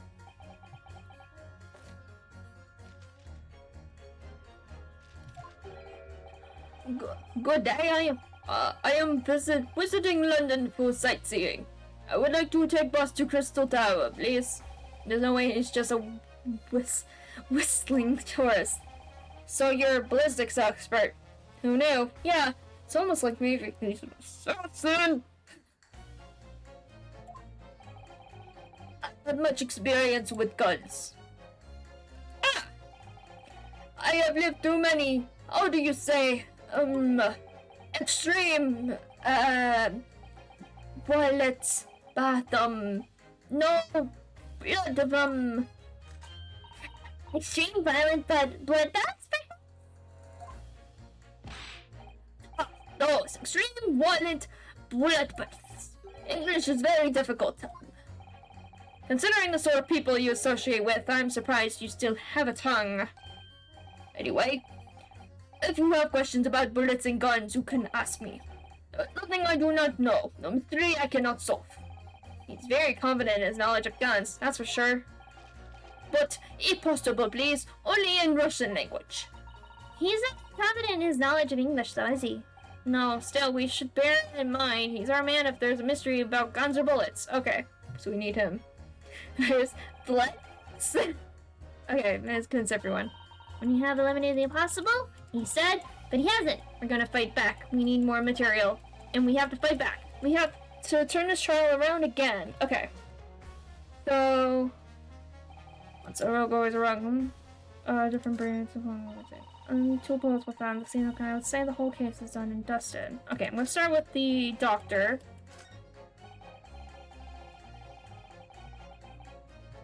I'm gonna start with the doctor and then go with Mr. Assassin Man. Those two statements clearly contradict the idea that all I do is pit jurors against each other.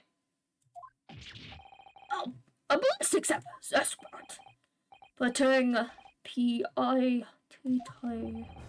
On the night in question, Mr. Sholmes was shot by one of the Skulkin brothers. But since there were no sign of an exit wound on his back, we must assume the bullet didn't pass through him. However, no bullet wound was found lodged in Mr. Sholmes' body. Furthermore, a bullet was found lodged in the wall of the shop where Mr. Sholmes was shot. Juror number 6. Hello, my name is Villain. His name is Villain. His name is Villain? Hello, my name is Villain. Hello. I'm not suspicious at all. I am definitely not assassin, as you might say. I'm sure he's a good guy. I mean, he's got a mousy friend. Who couldn't not trust a guy like that? He got a little mousy friend. Which ironically would be, from the whole ship, trial thing. A cat and a snake would both be predators to a mouse. Which is funny. Because this guy's a freaking assassin! Oh my god. What is happening? Oh my gosh, this is crazy. I can't with this. Okay. I hope you're not whispering my claim. No, of course not. My name is Villain. Can't. This apparent contradiction in the facts that is so clearly troubling juror number 4. Are you able to explain the mystery? I'll peek out, do some thinking. I have seen very similar situation in Motherland. It was night. There was blizzard. I was running away along Mountain Road in freezing cold. The snow was piling high on both sides of the road. It was very narrow and dangerous. My pursuers had hunting rifles and they were on dog sleds. Mental note, don't ask too many questions. I was shot from behind and I fell down in snow. And the situation was very similar to what I heard today from doctor. They could not find bullet in my body. And no sign of, how do you say, exit wound. Then where did the bullet go? Bullet never hit me. Well, if it never hit you, then why did you fall down? Bullet hit frozen wall of ice very close to my side. Okay. So Sholmes did get shot. However, it hit the metal plate that he had on him. Holy shit. And then it deflected off and hit the calendar. Holy shit. Yes, it ricocheted. Or, hold on, yeah. Bullet hit frozen wall of ice very close to my side. What? One small piece, very sharp, broke away from lump of ice and pierced my body. It made deep wound that looks just like bullet wound. Good gracious. Of course, piece of ice quickly melted inside me, and not a solution to mystery of disappearing bullet. Interesting. But that doesn't answer the question at all. The shooting happened in a pawnbroker shop. Some Stony Mountain Road in another country. Just an idea, but we might not be looking at exactly the same scenario here. I know. Where exactly was Hurley shot again? Well, according to the report, in his stomach. Sort of around this area, I think? Well, that's precisely where he always wears a little pouch on his belt. A pouch? Actually, I might have noticed something like that. Yes, a pouch. It's where he keeps the glass vials of very dangerous chemicals that he uses in his investigations. What? Really? Doctor, where's the pouch Mr. Sholmes was wearing? Well, the fellow had nothing like that on his person when he arrived at the hospital, as far as I remember. Because Susato took it! Susato took it! Holy shit! Susato took it from Sholmes after he was hit. And then before she left, she returned the pouch. She returned. Yes, Susato! Yes! She... Damn it, Susato! So she took the pouch. But this girl said, no! Because I think it was Sholmes who had her do it. I think it was Sholmes. I think Sholmes told her to take the pouch from him and then to return it to him later.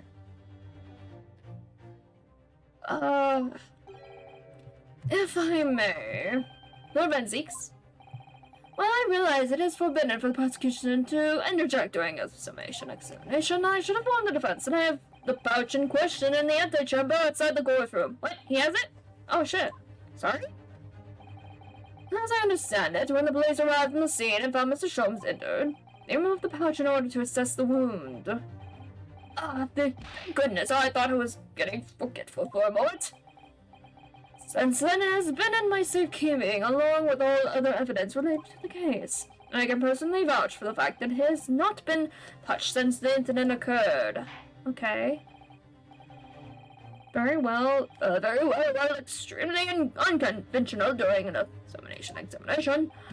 I must demand the prosecution presents the item in question with all speed. Bring forth Mr. Sholmes' pouch. I see.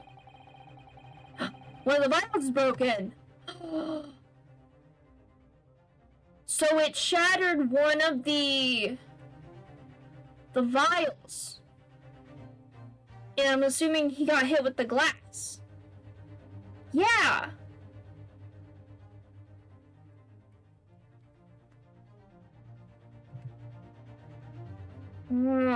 Interesting. It's worn by Mr. Sholmes on the night in question, is it? Or maybe it exploded? Because it said dangerous chemicals, so maybe it exploded?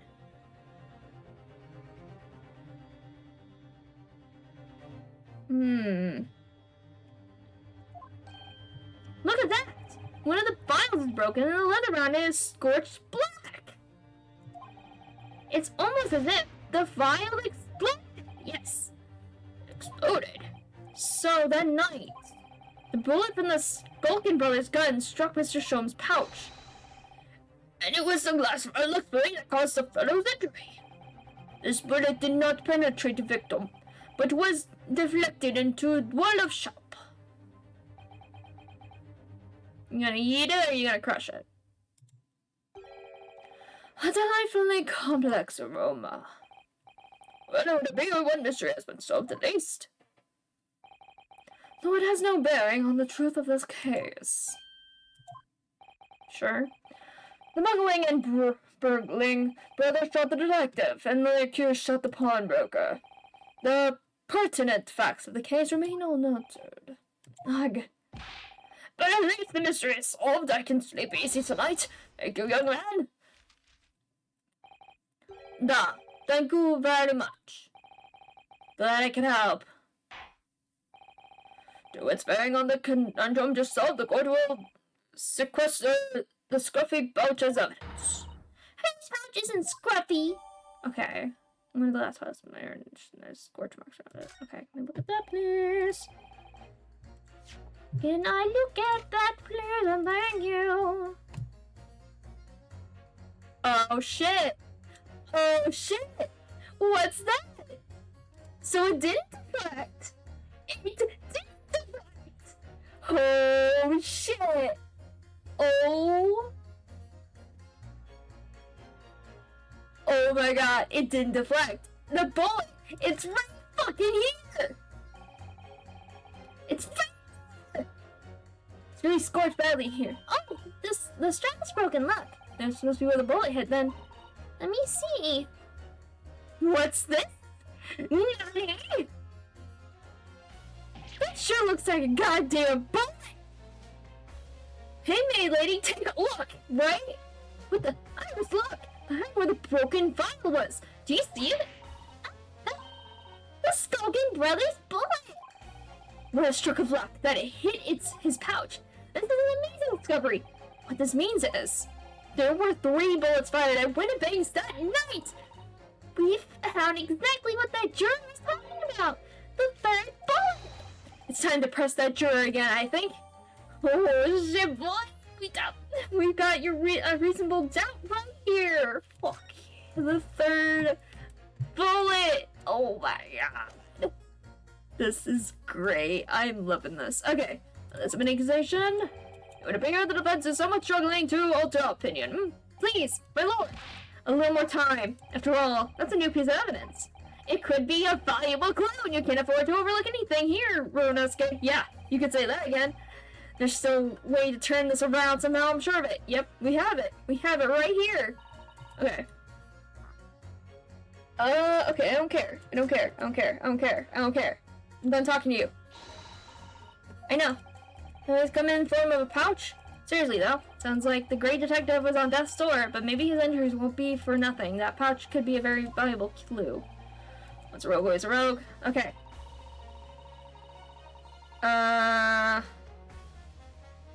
Yes, okay, press. It's the number of bullets that has your coordinates. Only 2 bullets were fired. When the parlor maid asked me how many... Okay, table settings. Well, let's slide like this.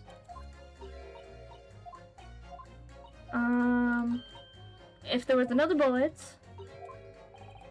Third bullet? Yes, I can prove it!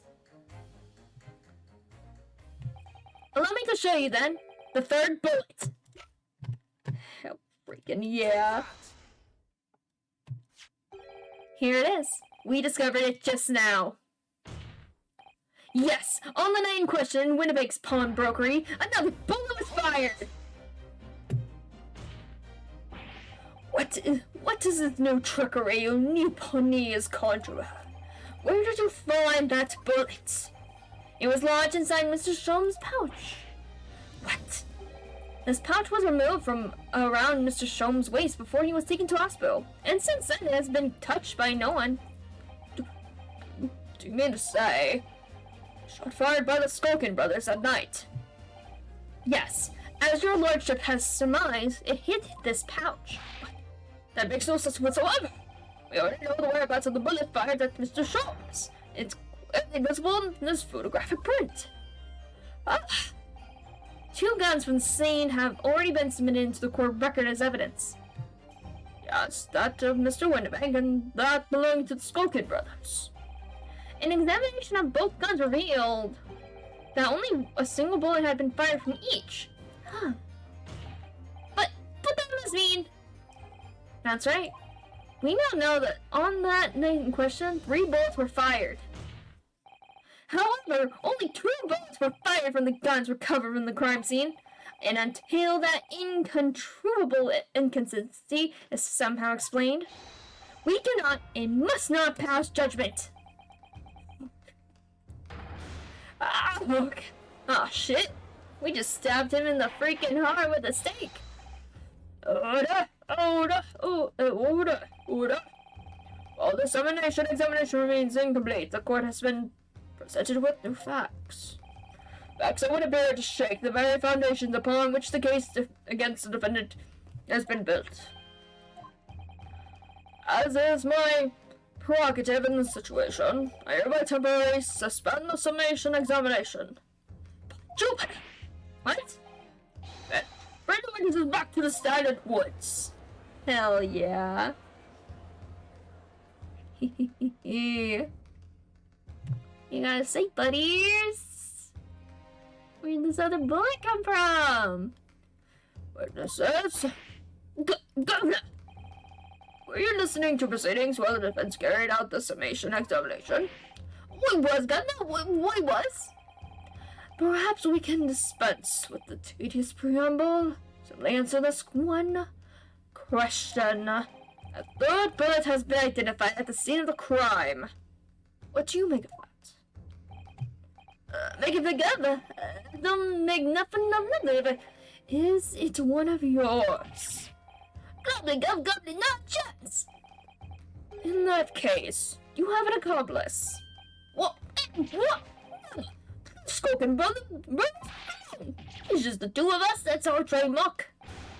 How soon we forget poor Silky. Only 2 of the bullets from the crime scene originated from the firearms we have in evidence. The 3rd bullet was fired from another gun. Where is it? No, it's good. Counsel for the defense. Yes. I should like to hear your thoughts regarding these new developments. 3rd bullet. And the mysterious missing firearm from whence it came.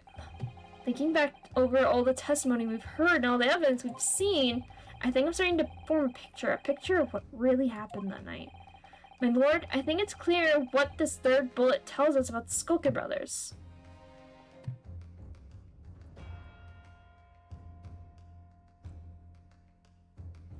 Can I save? I'd like to save right here, because I am unsure exactly. Because, okay, there had to have been another injured person because there was blood on the calendar. So that means the green blood that was found on the disc is at Chom's. So what does that mean? And that doesn't sound like they had another gun.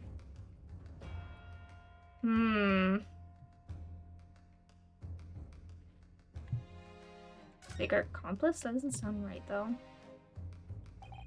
On that night at Winnebake's pawnbrokery, the brothers must have been working with a 3rd man. The witnesses are clearly doing their best to cover up the existence of this accomplice. But the evidence all points to the fact that there was someone else present, someone carrying a gun. Objection. Pour some more wine. An accomplice, you say? Thanks well. These protracted proceedings have already forced us to endure 2 summation examinations, yet in all that time there has been not a murmur of a 3rd man. It is apparently right, like being exist. court must be shown hard evidence. Without it, this fantasy will be crushed. Prosecution demands answers on 2 counts. Firstly, proof, evidence that this accomplice was ever at the scene of the crime. And secondly, the identity of the spurious character. Skulkins are lying, I know that. But how can I discern the identity of the person they're hiding? Well, counsel? I'm supposed to prove the existence of the accomplice and reveal the person's identity even. In response to the prosecution's demand, my lord, the defense is... Well, we have the blood, but who could it be? People. Okay, we do have Egbert Benedict, which was involved with trying to get that coat. So maybe it's him?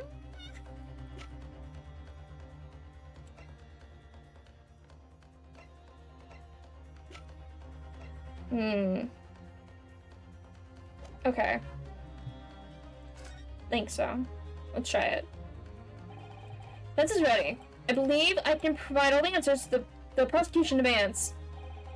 So many opinions, friends. Despite the swimming eyes, you seem to think you have something to say. This promises to be interesting. I have to push forward now. There's no other option.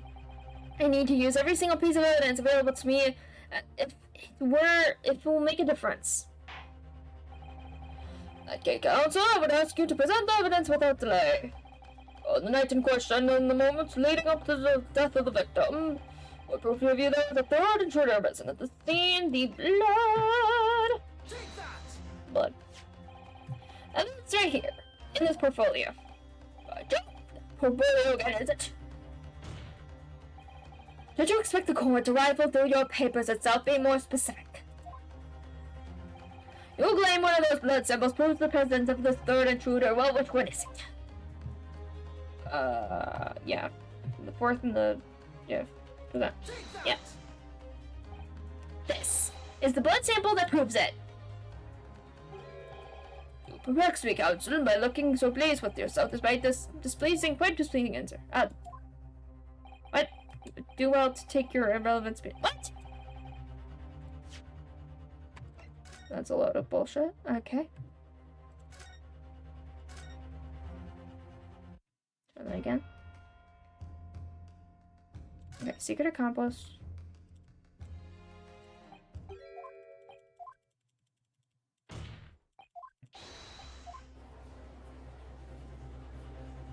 Objection!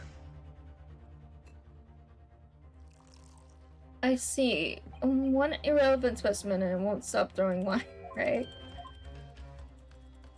Come on, Skippy, Skippy, Skippy, I don't care. Crush.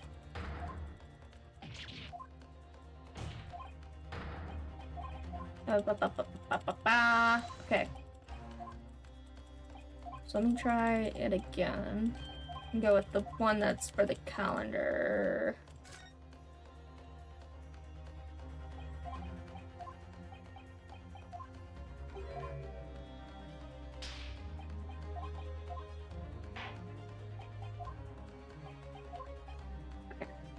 Okay. Follow. Oh. Take that! Okay, portfolio. Okay, come on. So I want the calendar. Take that! What am I looking at here? There's supposed to be some green paint or such like on the bullet hole in the middle of the calendar. That's a blood stain, my lord. A blood stain. Green blood, curious even for you. Is the court to understand that the intruder was some unhuman creature? It's something developed by Mr. Herlock Sholmes. By the great detective. New invention, stop. Not yet appeared in the story, stop. It's not Disney. It doesn't have a name yet, though. This virus reads a chemical that reacts with the different elements in people's blood and changes color. Elements? People's blood? Yes, everyone's blood is slightly different, you see? Because it's made up of different elements. So by seeing what color it changes to, you can tell in a flash whose blood it is. Oh, that brings a whole extra dimension to looking at blood. I took a blood in courtroom. Stop. Very exciting. Stop. As an example, this one shows the blood of the victim, Mr. Winnebank. Ah, striking blue. Yes, so you see the green color of this blood stain on the calendar shows that somebody else was shot in the main part of the shop. Oh, fire that young man. Could it be from some unrelated incident, couldn't it? No, it's not unrelated. Because the calendar's date, yeah, the date showing on the calendar is the date on which Mr. Winnebank was killed. My golly. Therefore, we can assume that whoever was shot on the same day. Then whose blood is it? Well, the Skulkin brothers in the stand don't appear to be suffering from any gunshot injuries. Which means it must be the blood of somebody else. The third intruder, in fact. Objection. Whose identity the court is still waiting to hear. You can't delay this any longer, my learned friend. Who is this alleged third intruder? I believe it is this guy. Take that. The man's name is Egbert Benedict. Egbert Benedict. Oh, I know you're talking about counsel. He made a visit to Winnebank's pawnbrokery on the afternoon before the incident took place. Then the accused attempted to deceive the pawnbroker into releasing this article into her possession. That's right. The man identified by the defense, Mr. Egbert Benedict, then attempted to take the article from the defendant by force. Broker. Yes, sir. I believe this filthy pocket thief has just run in an article from... No? Yes. The article in question belongs to me. I demand for it to be returned at once. No, that's a lie. What are you trying to pull? Give me back my overcoat, you restaurant. And needless to say... any music box discs, too. Fancy poses? Inspector Gregson was there at the time and can attest to what happened. In the end, it was the inspector himself who took the desk. Can you cooperate with this account, Inspector? Yes, my lord. That's more or less what happened. In the interest of being thorough, I asked Winnebank for a print showing the fellow. There he is. Taken from one of his red engine recorder gubbins. Yes, that's him talking to Winnebank that morning. And you claim this man is the brother's accomplice? Well, Mr. and Mr. Skulkin. Never seen the geezer before in my life. Life gun. Seen him. Well, somewhat unsurprisingly, it appears all witnesses disagree with this assertion. I'm sure your lordship recalls my learned Neopenia's friend's actual assertion, which was that he could prove the identity of the alleged accomplice. Yes, and I can. Then show us the evidence. I agree. We must see proof that the clean-cut gentleman in the photograph is the filthy criminal you say he is. This is the last piece of evidence. Oh, wishes? Is it? Oh, fuck. I've had a feeling that something has been missing in this trial from the very start, but now I'm going to drag it kicking and screaming into the courtroom. Are you ready to present your answer to the court then, counsel? Yes, my lord. The defense will present the evidence now. Proof that the man pictured in this photographic print was in fact the person struck by the third bullet. Okay. I'm assuming the music disc. Take that! Music disc? Yep. Proof is right here, in this portfolio. Gracious counsel, does that portfolio contain the answers to every question posed? I see you're showing my interest in colored liquids, my Neopenia's friend, but... Enough! The court demands to see further evidence. Oh shit, fuck. Okay, which blood table? Okay, yes. The disc, music disc. Fuck yeah! Take that, bitch! As I mentioned before, on the afternoon of the day in question, the defendant attempted, deceitfully, admittedly, to reclaim this disc from Winnebags. Which is when the aforementioned Egbert Benedict appeared on the scene, I believe. This man then attempted to purloin the article from the defendant's possession, though.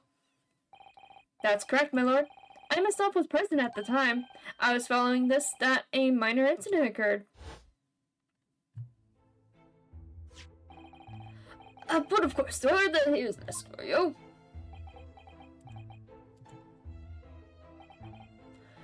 Very well. Then I shall bid you farewell. Say goodbye to style. Wait a minute. That disc is mine. What do you think you're doing, you little trap? You've drawn blood. That's right, he did say that. You've drawn blood, you filthy animal. Oh, snap.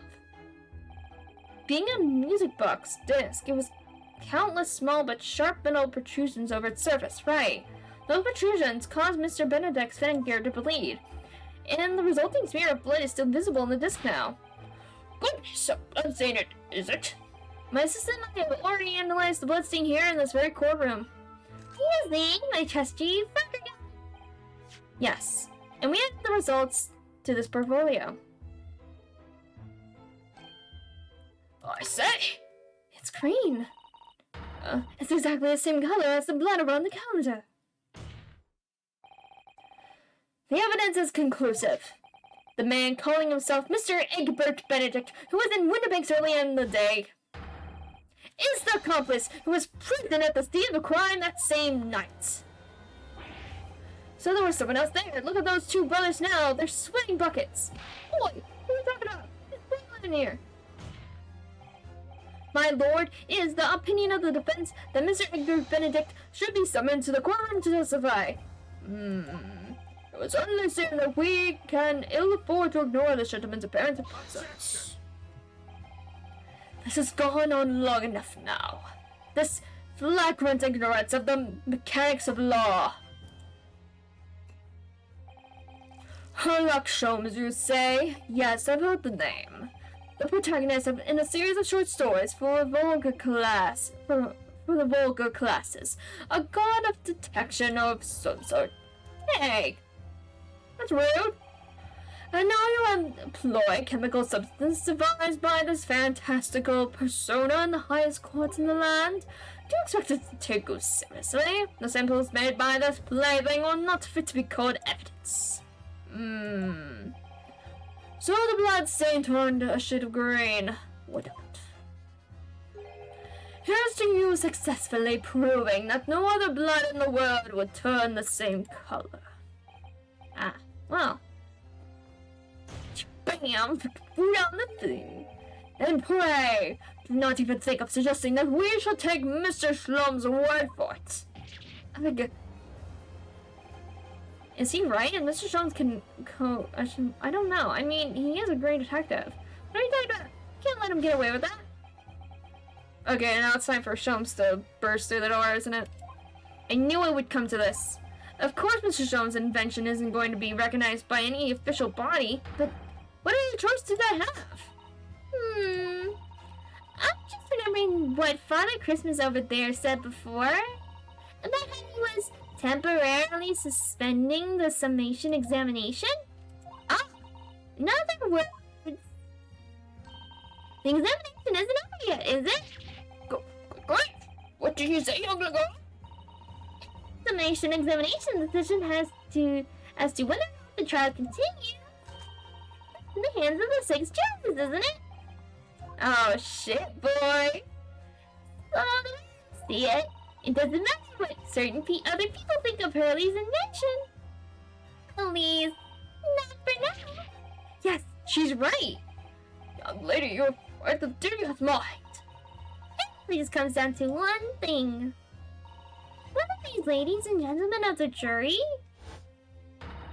are convinced by what you say, Runa. Is that about right, would you say? Or did I misunderstand something? Unbelievable. Mr. Sholmes' partner is a force to be reckoned with. Iris Wilson, sharpshooter. After a troll process of the situation from an entirely unexpected source. It must be acknowledged that the previous summation examination has yet to reach its conclusion. This is absurd. The look on the maid's face, she's so deadpan, she's done. She wants to go home. Honestly, same. Like, at a certain point, I'd be just like, what is happening? What is this? It's absurd. Ladies and gentlemen of the jury, the court now looks to you for your final learnings in this matter. As for all instances of Her Majesty's Britain, I'm sure you will come to fair and just conclusions. So then, state your final decisions in turn, please. Guilty. Guilty. Guilty. Not guilty. Guilty. Woo! Guilty. Oh shit. Not guilty. Oh shit. Okay, we got 2 jurors saying not guilty. Or saying guilty. What does that mean? What does that mean, boy? You call guilty and 4 call not guilty. Such is the outcome of the summation examination. Objection. My lord, with all due respect, this is an outrage. The prosecution refuses to accept this decision. On which grounds? If these jurors are persuaded by some half-baked concoction devised by a pretender to real police work, then they are too ignorant to be trusted with the judgment of anyone's guilt. I'm losing. This is an outrage, right? I'm sorry, Lord Van Six, but the outcome of the summation examination cannot be ignored. This trial will continue.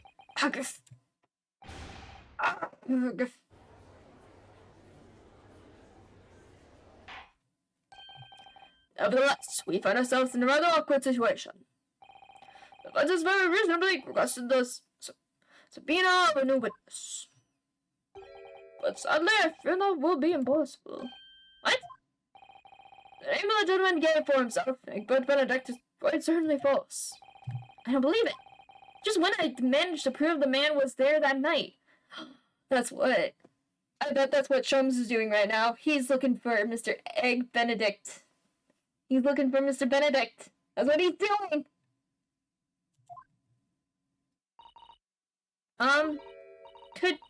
Could I say something?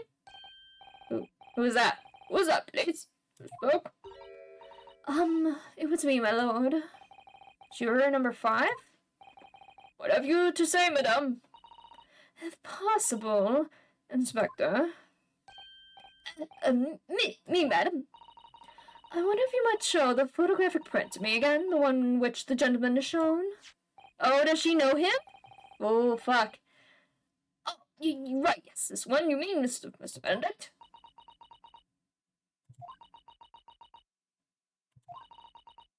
Yes, there's no doubt in my mind. Juror number 5, you don't mean to say you know this man? Yes, I know him. What? No. Oh, gracious!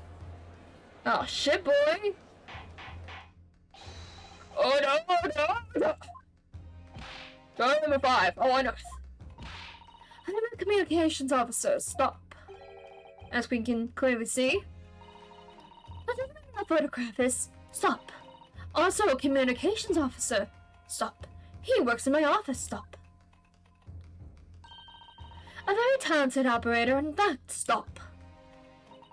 He should be in the communication station now. Stop. Typing away on the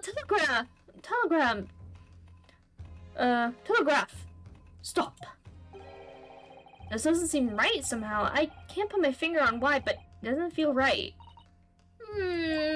I suppose we imagine the accomplice would be some sort of hardened criminal. Is a bit unexpected to find out that he has a respectable job by day, whatever he gets up to at night. Yes, I suppose that's it. I suppose that's why I felt something was wrong. If the gentleman is at London's communication station, we should be able to subpoena him within the hour. Lord Isaacs, if you please. Yes, my lord. Make necessary arrangements with all haste. As your lordship bids. The court will recess for 1 hour. When the new witness arrives, we shall reconvene to hear the gentleman's testimony. Inspector Gregson. Yes, my lord. I should like to hear from you specifically about the events at the pawnbroker on the day in question. Come to my chambers during the recess. Yes, sir, my lord. Very well. Court is adjourned until 1:40 p.m. Oh, shit. Oh, shit. Okay. That was a good stopping point, but oh, shit. Oh, I've been so excited for this trial. Oh, I've been so excited since last week. Oh my gosh. Let's move, let's go to the screen. Let's go to the screen. There we go. Yes, things are heating up like crazy. I'm so excited. Oh my gosh. I was wondering when Mr. Benedict was gonna come back. You are so excited. Stop. Never. You can't stop me. You can't stop this excitement. It cannot be contained no more. I'm super excited. So, oh man. Wait, that might explain what the music disc is.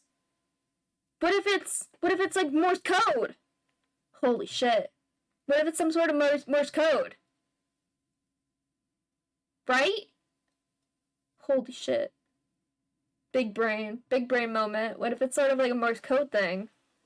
And that's why in particular Mr. Benedict was getting the disc, because he works in communications. So he knows how Morse code works. He knows it very well. So he would be the one to possibly figure out what the disc says. So he knew the value of the item. Yes, he did. I believe so. Yes. That is why he in particular was sent to pick up try to get the disc. So he knew the value of the item. Yes, he did. Yes. Oh man, that's so interesting. I was wondering when he'd come back up.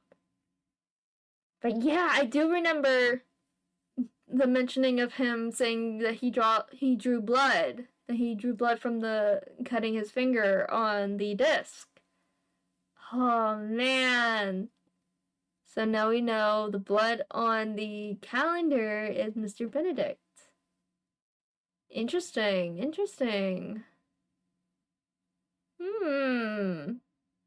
So wait, would that mean Mr. Benedict would be at work, or would he be like in a hospital?